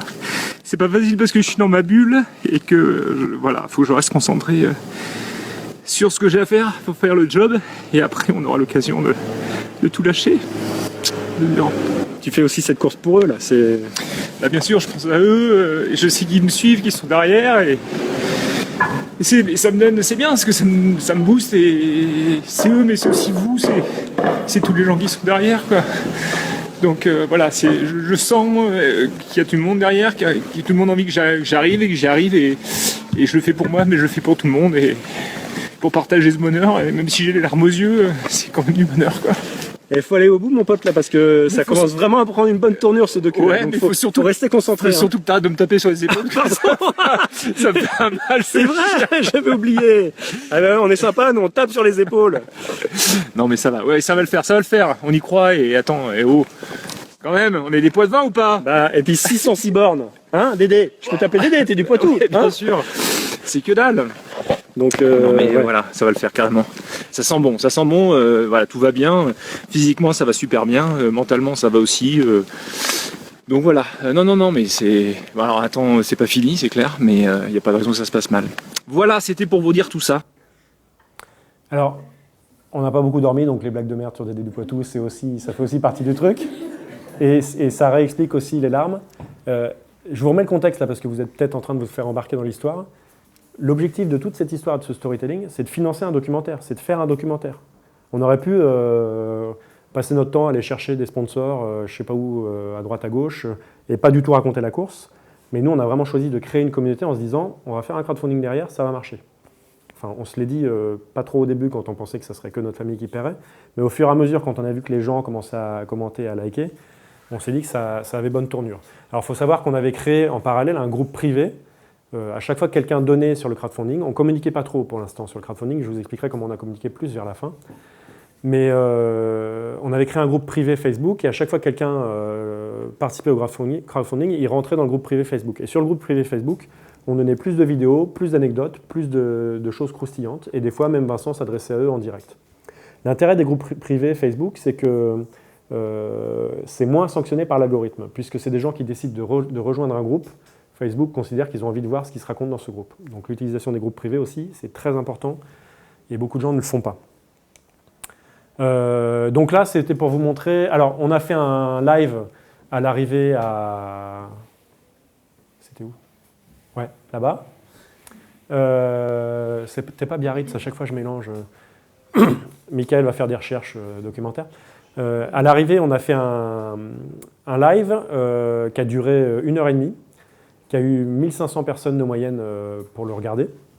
Ce qui m'a fait rigoler, c'est que quelques temps plus tard, j'ai regardé une émission de France Bleu en live sur Facebook autour des élections, des primaires, et il y avait 2500 personnes. Donc je me disais, nous, les petits blaireaux, avec notre smartphone, on fait 1500, eux 2500, c'était intéressant. Pourquoi on l'a eu? Parce qu'il y avait un fort engagement. Les gens, alors on avait annoncé l'arrivée et tout, les gens, le live commence par un plan de moi mal coiffé qui dit « Oh là, merde, c'est bon, on s'est lancé ». Enfin voilà, c'est fait vraiment...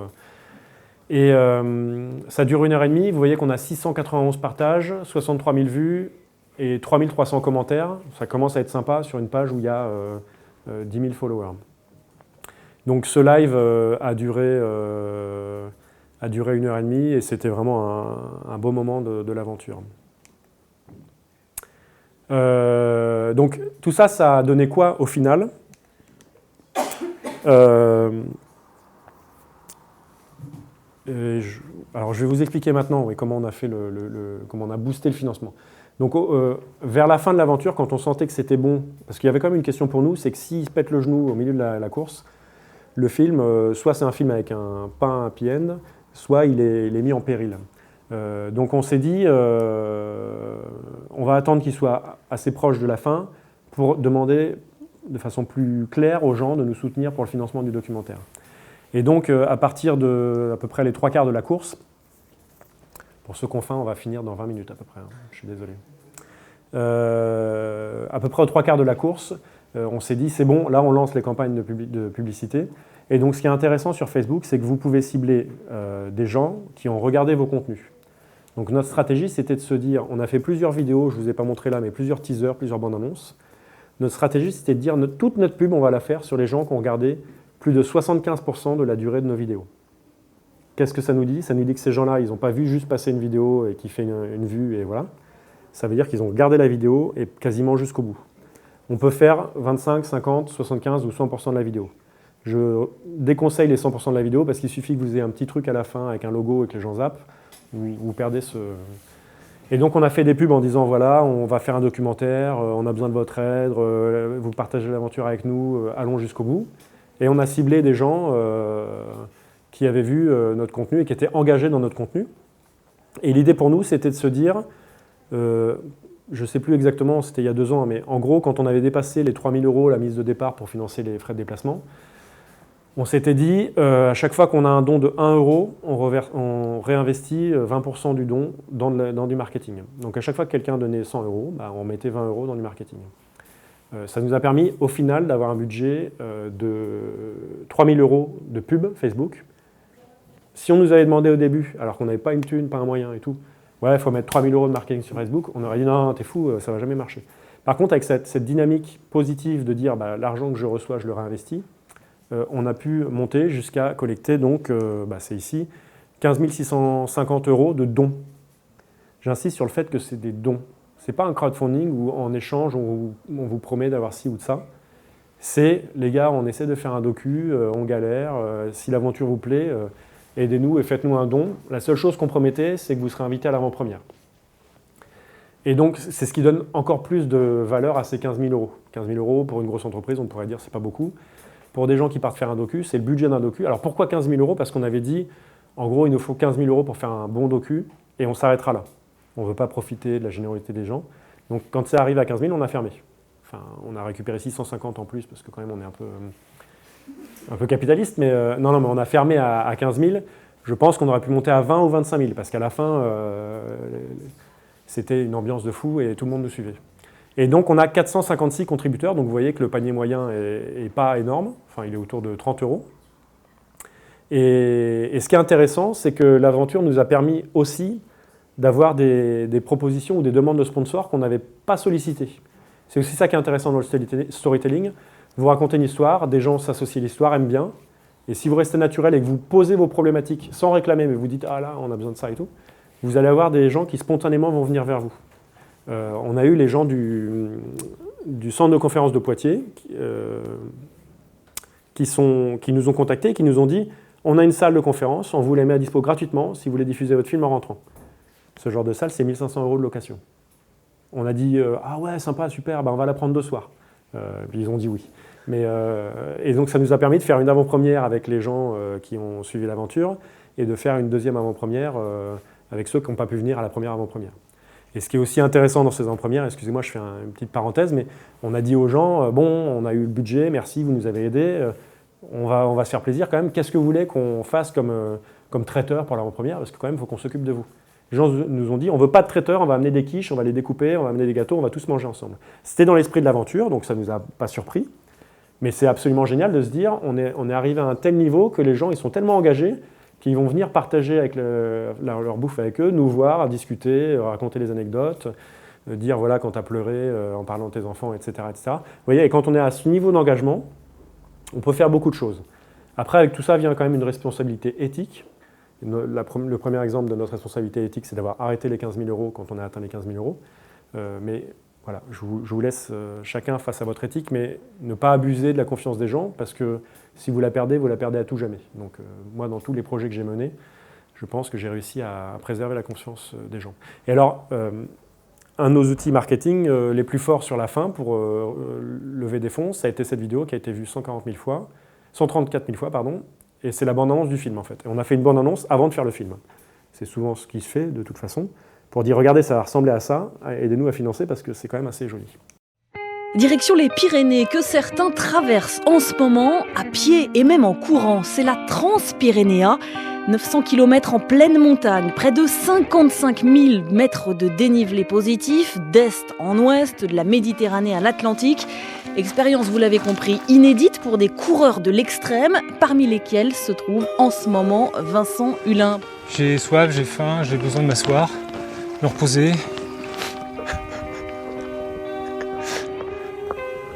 Le souffle, ça va, tout va bien, mais j'ai une fatigue, j'ai une lassitude, là j'ai les jambes en coton, j'avance à rien. You are a Boy Scout.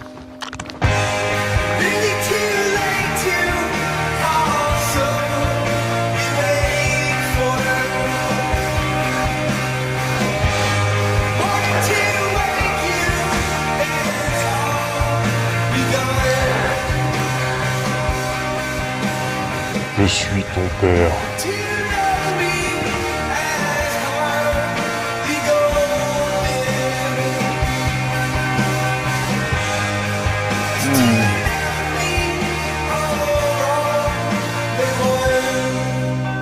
C'est dur, le corps a mal, on galère, on se lève à 4h du matin, on dort 5h.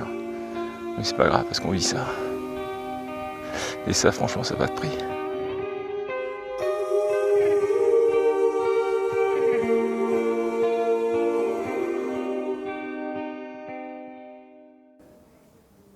Voilà, donc pour un film fait avec des bouts de ficelle, on s'en sort plutôt pas mal. Vous voyez dans le film qu'il y a beaucoup d'images qui sont faites par Vincent lui-même. Il y a des images qui sont faites par nous quand on a pu le voir et qu'on a pu le croiser dans sa course. Et puis au fur et à mesure, les revenus augmentant, on s'est retrouvé à avoir la possibilité de faire venir un drone. Et là d'un coup, votre film prend une dimension supérieure. Et c'est vraiment intéressant. Alors, la petite fierté quand même. Donc derrière, on a une page Allociné qui présente le docu sur Allociné. Et ça, je vais vous le montrer juste après. Sur cette vidéo, une dernière remarque. On s'est fait inviter quelques mois plus tard par la ville de Poitiers pour aller faire une diffusion au Salon de Blossac. Donc très content, et on dit oui tout de suite. Il y a 400 places à remplir au Salon de Blossac. Et puis la mairie de Poitiers nous dit on va gérer les invitations. On n'est pas inquiet, mais un peu. La mairie de Poitiers envoie des invitations par mail, c'est un document PDF, le maire de Poitiers vous invite, avec un lien à la fin pour pouvoir s'inscrire et participer à la soirée. Et en fait, quand on reçoit l'invitation, on clique sur le lien et le lien ne marchait pas. Et donc on regarde le formulaire Google Drive d'inscription et on a 10 personnes inscrites à 3 jours de la diffusion du film. Donc là, on l'avait quand même un petit peu anticipé, on savait ce qu'on ferait comme plan B, mais on a un petit moment d'angoisse. Et c'est là qu'on réutilise les outils de Facebook pour cibler. Et donc je vais vous réexpliquer comment. Cette vidéo a fait 134 000 vues. Facebook sait qui sont les gens qui ont vu cette vidéo. Donc 134 000 vues, ça ne veut pas dire 134 000 personnes. On peut imaginer que ça fait 100 000, parce qu'il y a des gens qui l'ont vu plusieurs fois. Après, dans le lot, il y a des gens qui ont vu passer dans leur fil d'actu 3 secondes, qui ne sont pas intéressés. Donc ce qu'on a fait, c'est qu'on a fait un ciblage de tous les gens qui avaient vu la vidéo plus de 75% de sa durée. Là, d'un coup, le chiffre s'effondre totalement. C'est la réalité de Facebook. On passe de 134 000 à 20 000 à peu près. Et on a ciblé dans ces gens-là tous ceux qui habitaient à Poitiers. Donc, Salon de Blossac, c'est une salle qui est vers Blossac. On voulait des gens qui pouvaient venir à distance de marche, parce qu'on ne peut pas très bien se garer à Poitiers, comme certains d'entre vous le savent. Donc, on voulait cibler vraiment des gens qui étaient notre cœur de cible, pas loin de chez nous. Et on se retrouve au final avec 3000 personnes qui ont regardé plus de 75% et qui sont à distance de marche du Salon de Blossac. 3000 personnes de gens où on est déjà sûr qu'ils vont avoir envie d'acheter, surtout que c'était une diffusion gratuite. Ils ont encore plus envie d'acheter. On a fait une pub pour 30 € et en 2 jours, on avait rempli les Salons de Blossac. Et on a fait notre diffusion avec 400 personnes au Salon de Blossac.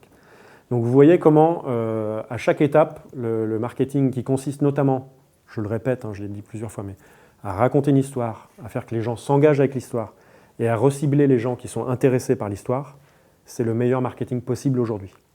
Contrairement à diffuser une pub à la télé ou, encore mieux, les pubs que je reçois sur YouTube pour des trucs pour personnes âgées qui sont incontinentes. Donc voilà, je ne suis pas sûr d'être totalement la cible encore, même si j'ai 35 ans depuis 2012.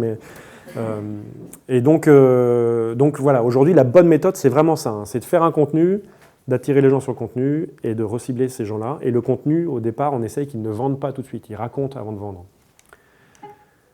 Et puis tout ça, ça nous a amené à produire un DVD. Donc... Attention, j'en prends un au hasard. Et tu vas pas pleurer, hein. Oh la vache. Bon, je sais pas ce qu'il y a dedans, mais déjà, ça le fait, ça. Ce sont des DVD de quoi? De lui. C'est une course que j'ai fait cet été, et puis c'est à traverser les Pyrénées en courant. Ok. Voilà. Bon. Maintenant, on va mettre sous enveloppe. Et monte le dos. Ça, c'est tous les contributeurs. Ouais. La classe. Merci, monsieur. De rien. Au revoir. Bon, allez, un chacun. Chacun, puis on va les tester sur la route pour voir s'il n'y a pas de bug. Ah va. Donc là, Vincent, il faut quand même qu'on raconte qu'on est allé à Niort parce qu'ils n'ont pas livré. C'est pour ça qu'on te voyait tout à l'heure. C'est ça. C'est-à-dire que les colis, ils n'étaient pas là. Et les gens, ils attendaient pour Noël, les gens. Parce qu'on s'était engagé quand même pour le Père Noël, pour le pied du sapin. Et donc là, on les a. Et avant d'envoyer un DVD, on le teste. Et voilà. Et en fait, là, dans la voiture, c'est bourré de DVD à l'arrière. Et tu vas nous faire voir ça. Mais il y a un film qui est en train de passer sur l'ordi derrière moi. Alors là c'est celui de devant. Ça c'est celui de devant sur le lecteur DVD des enfants. Bon, ça se passe bien. Et donc là derrière, et ce qui fait que je peux jeter un œil, faut pas trop le répéter, hein, mais je peux jeter un œil sur sur la chose qu'il y a là. Alors vous verrez pas parce que ma caméra est devant, mais en gros, dans le rétro, je jette un œil sur moi en train de pleurer. Tiens, je pleure dans ce film, qu'est-ce que c'est que cette histoire? On m'avait pas dit ça. Je pleure dans ce film. Et bientôt je vais manger en plus. Et c'est marrant, on n'est même pas lassé, alors que c'est quand même la 1000e fois qu'on voit le film. On n'est pas lassé, mais non, on est toujours très content. Puis là, c'est notre bébé à nous deux, hein. Deux mecs qui ont fait un bébé, dis donc, un DVD. C'est mignon, hein, après le mariage pour tous. On n'arrête pas le progrès. Voilà, donc les amis, hop, bientôt dans vos boîtes aux lettres. Et vous êtes là derrière, les amis. Et ouais, vous êtes derrière. Regardez, tout un tas de noms. Merci à tous. Hein. C'est grâce à vous qu'on a pu aller à Niort récupérer les DVD À l'arrache. à l'arrache. Mais bon, comme tout ce qu'on fait, hein. À la cool, comme dirait Benoît Dujardin. À la cool. Avec un peu de stress. Bon, mais pour l'instant, le DVD plante pas, c'est une bonne nouvelle. Ça, c'est plutôt. Et en français en plus, donc c'est impeccable. Non, c'est bien. Voilà. Bon, bah, à bientôt, les amis. On est sur la route et on respecte le code de la route. Hein. Bien sûr. Ce que je ne vous ai pas précisé, c'est que, encore une fois, c'était un crowdfunding avec du don. Donc il n'y avait jamais de promesse de DVD. Et à un moment, on a demandé à notre communauté. Bon, moi, je n'étais pas convaincu que le DVD était encore un objet qui intéressait les gens.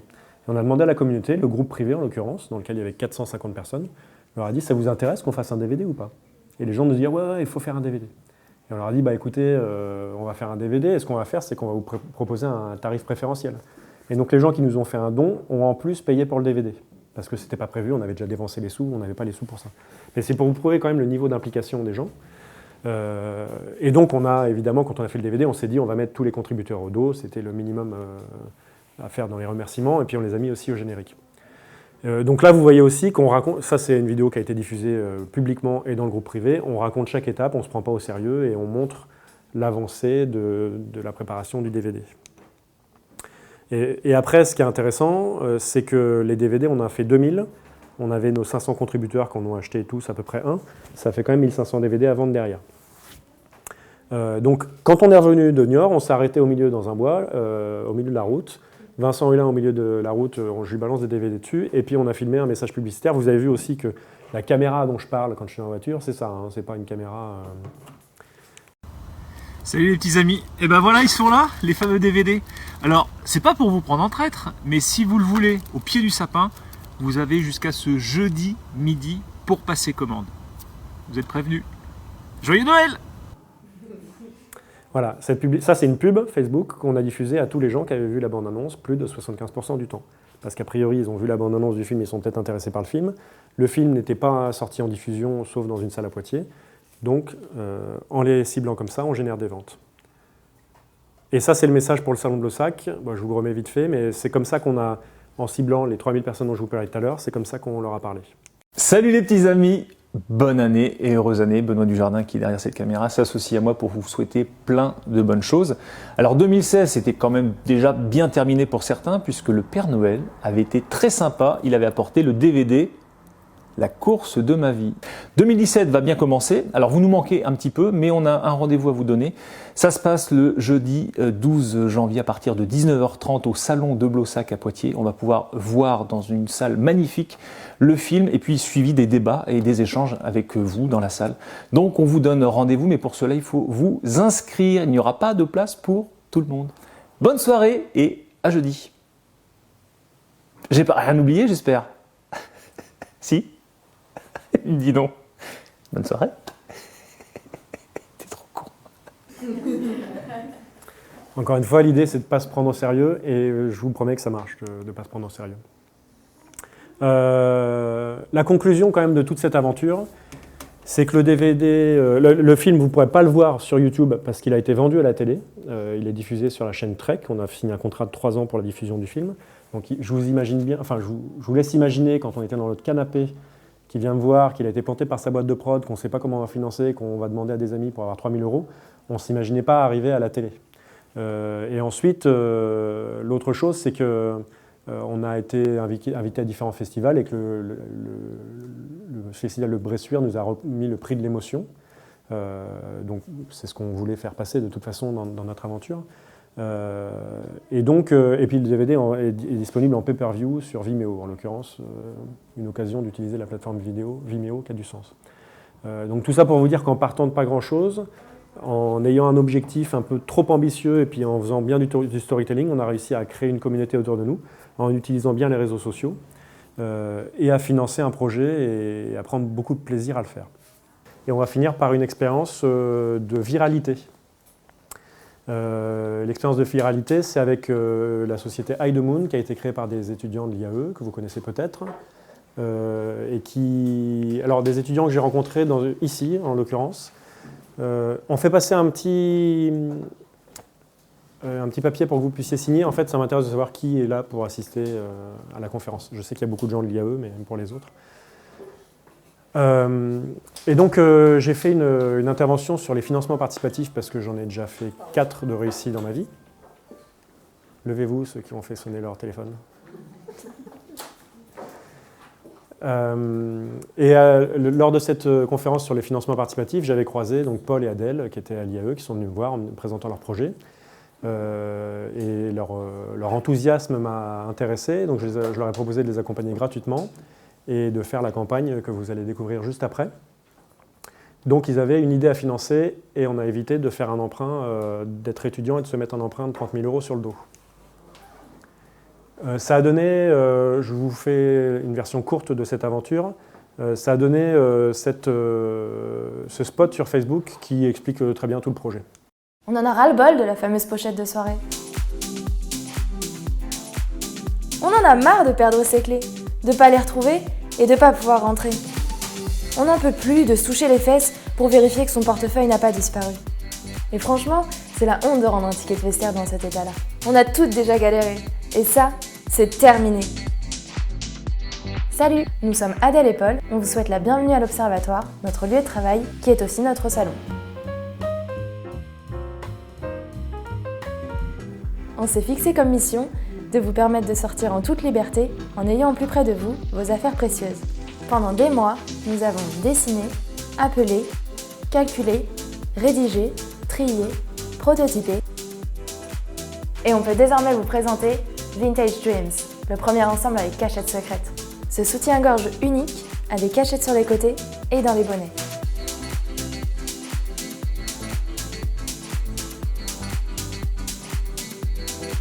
Vous allez pouvoir danser en toute liberté.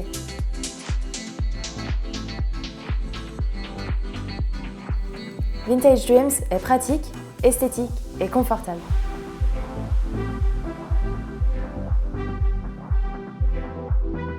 Vous allez même pouvoir voyager l'esprit tranquille en rangeant vos affaires précieuses en toute sécurité. Fini les galères, devenez une femme Hide the Moon en soutenant notre projet.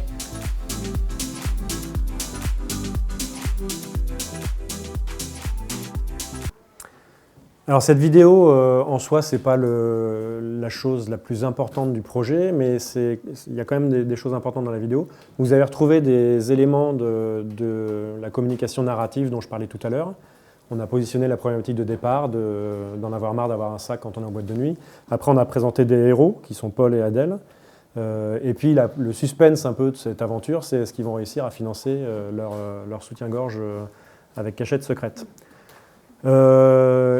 Ça me permet d'aborder un autre sujet important. Ce n'est pas la plus grosse production qu'on ait pu faire, parce que ça a été fait à l'arrache dans des conditions de tournage, on va dire, compliquées. Donc la scène en boîte de nuit, c'est avec 3 potes dans une boîte mal éclairée et image un peu tournée caméra épaule.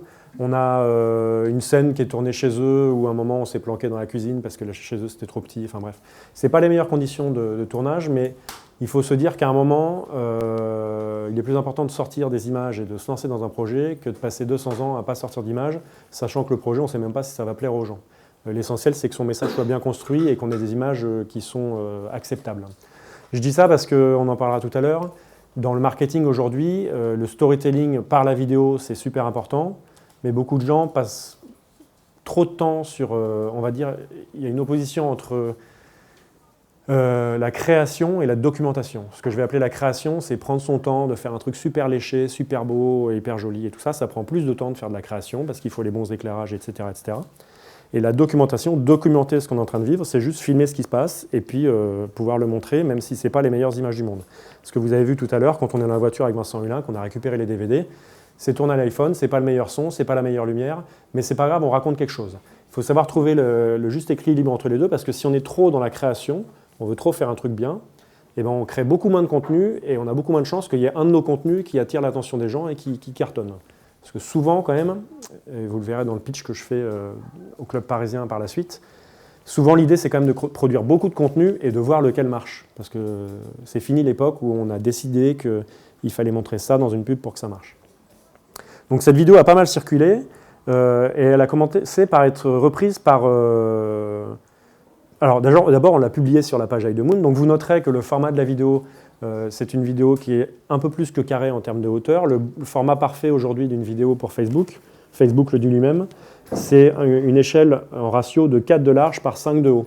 Donc ça fait un rectangle un peu plus haut que large.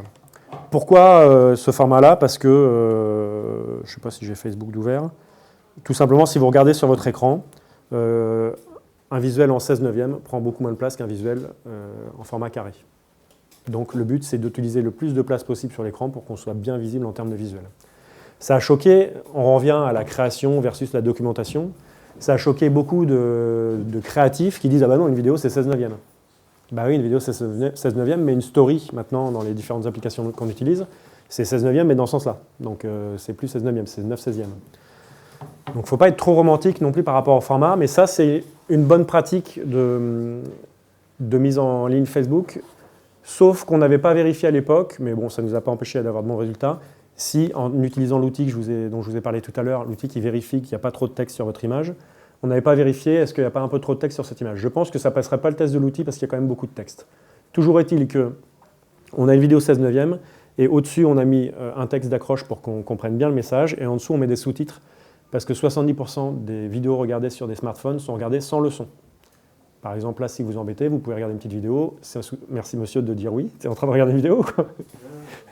Non mais si vous êtes en train de regarder une vidéo en cours ou dans un bus ou machin, vous ne mettez pas le son mais vous lisez les sous-titres. Donc ça c'est une bonne pratique de mise en forme de vidéo. Après on peut parler de la créa autant qu'on veut, l'essentiel c'est que ça marche. Et puis cette vidéo on l'a mise sur Eye the Moon, on l'a boosté un peu, on a vite eu beaucoup de partages. Là vous voyez qu'il y a 632 partages et cette vidéo a fait 336 000 vues. Donc c'était un bon début. Et après on a basculé dans la viralité et le problème de la viralité c'est que ça ne se programme pas. On peut avoir des idées en se disant tiens ce truc-là pourrait intéresser des gens et donc on pourrait essayer de récupérer des choses. Je vais faire un aparté mais qui en l'occurrence c'est de la viralité programmée. J'ai rencontré un lanceur d'alerte avant les élections présidentielles, les dernières élections présidentielles, qui est un lanceur d'alerte des LuxLeaks. Vous savez, il y a des sociétés au Luxembourg qui se débrouillent pour monter des systèmes pour que les sociétés françaises fassent passer leur argent là-bas et payent moins d'impôts. Et ce lanceur d'alerte, qui s'appelle Raphaël Allais, n'avait pas beaucoup de puissance médiatique. Il était passé dans un foyer spécial une fois, mais à part ça, il était tout seul, écrasé face au gros système de capitalisme. Et donc, avec lui, on a réussi un buzz. On est allé le filmer à Metz, on est allé le voir, on a filmé un message simple où il explique la problématique des paradis fiscaux. On a fait une vidéo où on reprend en intro, on commence la vidéo par une vidéo d'Élise Lucet qui dit les lanceurs d'alerte, et là on parle de Raphaël Allais, ce qui permet de positionner le personnage et que les gens se disent ok, on nous parle d'un vrai mec sérieux, il est passé à la télé, et après on avait le message de Raphaël Allais. Et donc on était entre les deux tours des élections, on savait que Macron allait être élu versus Marine Le Pen, et ce qu'on a fait c'est qu'on a diffusé cette vidéo et qu'on a mis un budget de pub de 100 ou 150 € vers les fans de Mélenchon. Parce qu'on savait que potentiellement ce sujet de la fraude fiscale, c'était dans une période un peu tendue et un peu agacée, que les fans de Mélenchon, ils allaient sauter dessus et donc dans le message, je ne vous ai pas dit, Raphaël Allais interpellait le président, le futur président, en disant « Parlez-nous de la fraude fiscale, ça va être un thème de l'élection ». Et en faisant ça, on a eu 2 millions de vues sur sa vidéo avec 100 €. Donc pourquoi? Parce qu'on avait bien ciblé le truc et qu'on est tombé dans un créneau avec un sujet particulièrement brûlant et qui s'applique bien à ça.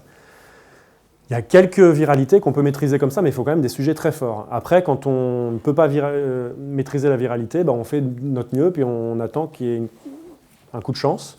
Et là, sur Eye the Moon, donc, les soutiens-gorge à poche, c'était quand même un sujet qui peut interpeller. La chance qu'on a eue, c'est que ça a été repris. Alors, notre vidéo a été piratée, donc téléchargée, est diffusé par D-Fool, l'animateur de Skyrock, sur sa page. Et il a fait, donc nous, les 350 000 vues que vous avez, 330 000 vues que vous avez là, sur notre publication à nous, c'est à la fin de la campagne. Au début, on était dans les 50, 60. Et après, la vidéo a été reprise par Skyrock. Donc sur Skyrock, ça a fait un boom tout de suite parce qu'il a beaucoup d'audience, D-Fool. Et donc, vous voyez qu'en fin de période, c'est marqué en bas 350 000 vues. Et en fait, ça déclenche. Donc là, on aurait pu avoir la réaction, ah, on nous a piqué nos images, c'est pas nos vues. On s'en fout. Ce qu'on veut, c'est qu'on parle de notre projet. Et en l'occurrence, comme on a marqué, il y avait marqué à la fin, aller sur Ulule pour financer le projet, nous, on a gagné. Il n'y a pas de course au clic. Je vais réinsister là-dessus plusieurs fois, mais le but, c'est pas les vues, et le but, c'est la conversion. Donc si vous avez 1000 personnes qui regardent, mais que les 1000 achètent, vous avez gagné. C'est pas la peine de faire 10 millions de vues. Toujours est-il que la reprise par Skyrock, vous voyez qu'il y a 710 partages, donc là aussi, ça a bien marché. Et puis, ce qui se passe souvent, c'est qu'il y a un effet boule de neige. C'est qu'il y a pas mal de chaînes Facebook, qui marchent au buzz et aux vidéos virales.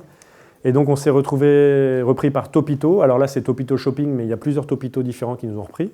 Donc là, vous voyez 482 000 vues.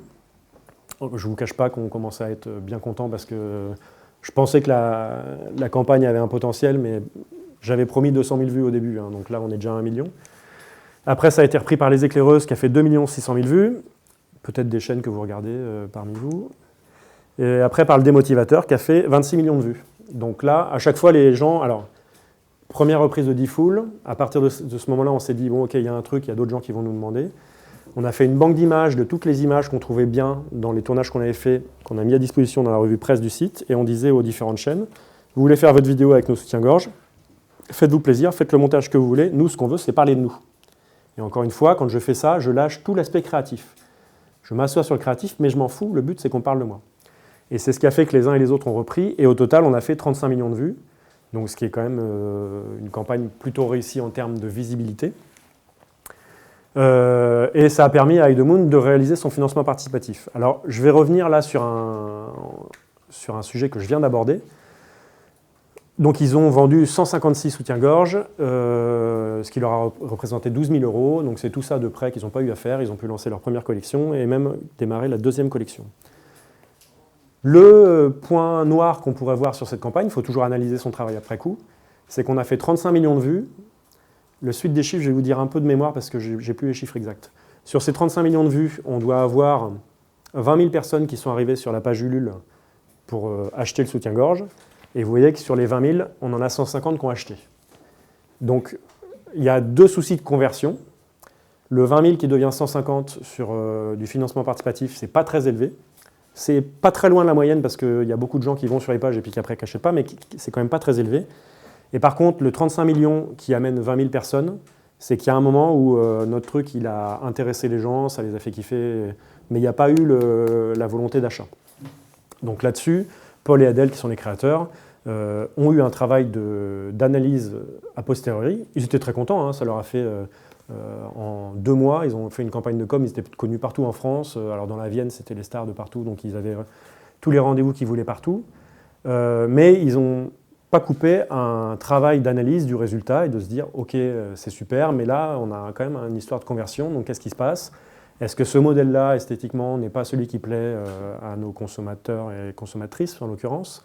Est-ce que les couleurs ne sont pas les bonnes, etc., etc. » Là, ils ont créé un groupe Facebook qui s'appelle Hide-the-Moon Girls, et qui sont en fait toutes les personnes qui ont donné aux différentes campagnes de financement participatif et tous leurs proches, tous ceux qui veulent accéder au groupe Hide-the-Moon Girls.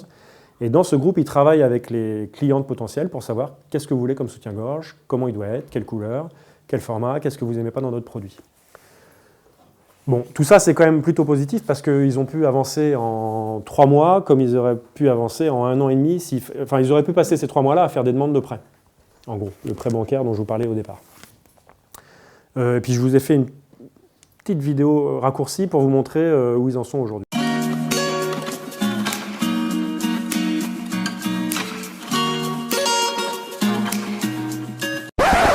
Donc là, vous êtes en mesure d'envoyer la première période de prévente et de lancer juste après le nouveau produit, quoi. On enchaîne parce que normalement on aurait dû livrer en mars. Ouais.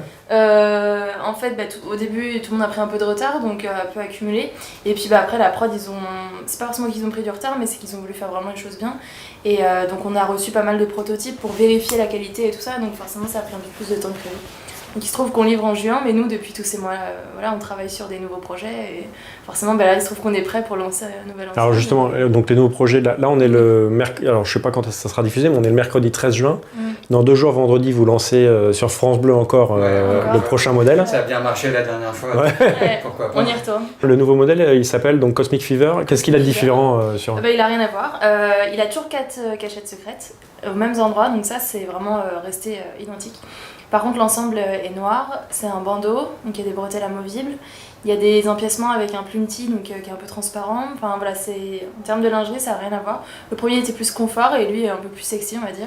Et les prochains, alors c'est quoi? Il y a d'autres projets dans la carton? Il y a d'autres modèles qui sont en cours. Là, en ce moment, on est en train de développer une brassière de sport qui va s'appeler, tu peux le dire? Ah, suspense, vas-y. Qui va s'appeler Tonnerre. Tonnerre, waouh! Tonnerre, on passe en français maintenant alors. Ouais. Thunder était pris et non? Non, on a dit, on aimait bien Tonnerre, ça sonnait bien. Bon, tu peux nous montrer, donc ça c'était Vintage Dreams. C'était Vintage. Donc ça c'était, combien de vues sur Facebook? 35 millions minimum. 35 millions de vues sur Facebook, voilà. D'accord. Donc ça c'était Vintage, voilà, qui a bien fonctionné, qui était rose, voilà, là on voit un peu mieux. Ouais. Donc voilà. Et alors donc là, je découvre, parce que je ne l'avais pas encore vu, donc ce qu'on va lancer vendredi, Cosmic Fever by Eye the Moon. I see a day I can find another way to ease my mind. Each night I lay with a different kind of love. I pray to release the bind and break free.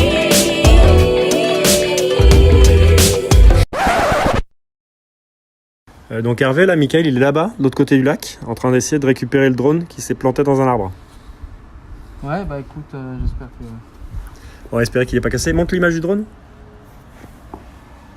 Ah, il est bien dans l'arbre. Hein. Donc là, nous avons Hervé qui tient l'échelle, Benoît qui est monté dans l'arbre, et donc... Alors, ce que j'ai fait, c'est que j'ai agité l'arbre. Voilà.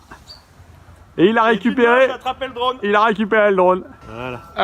Hop, voilà. Donc on est toujours aussi con, hein, vous l'avez constaté.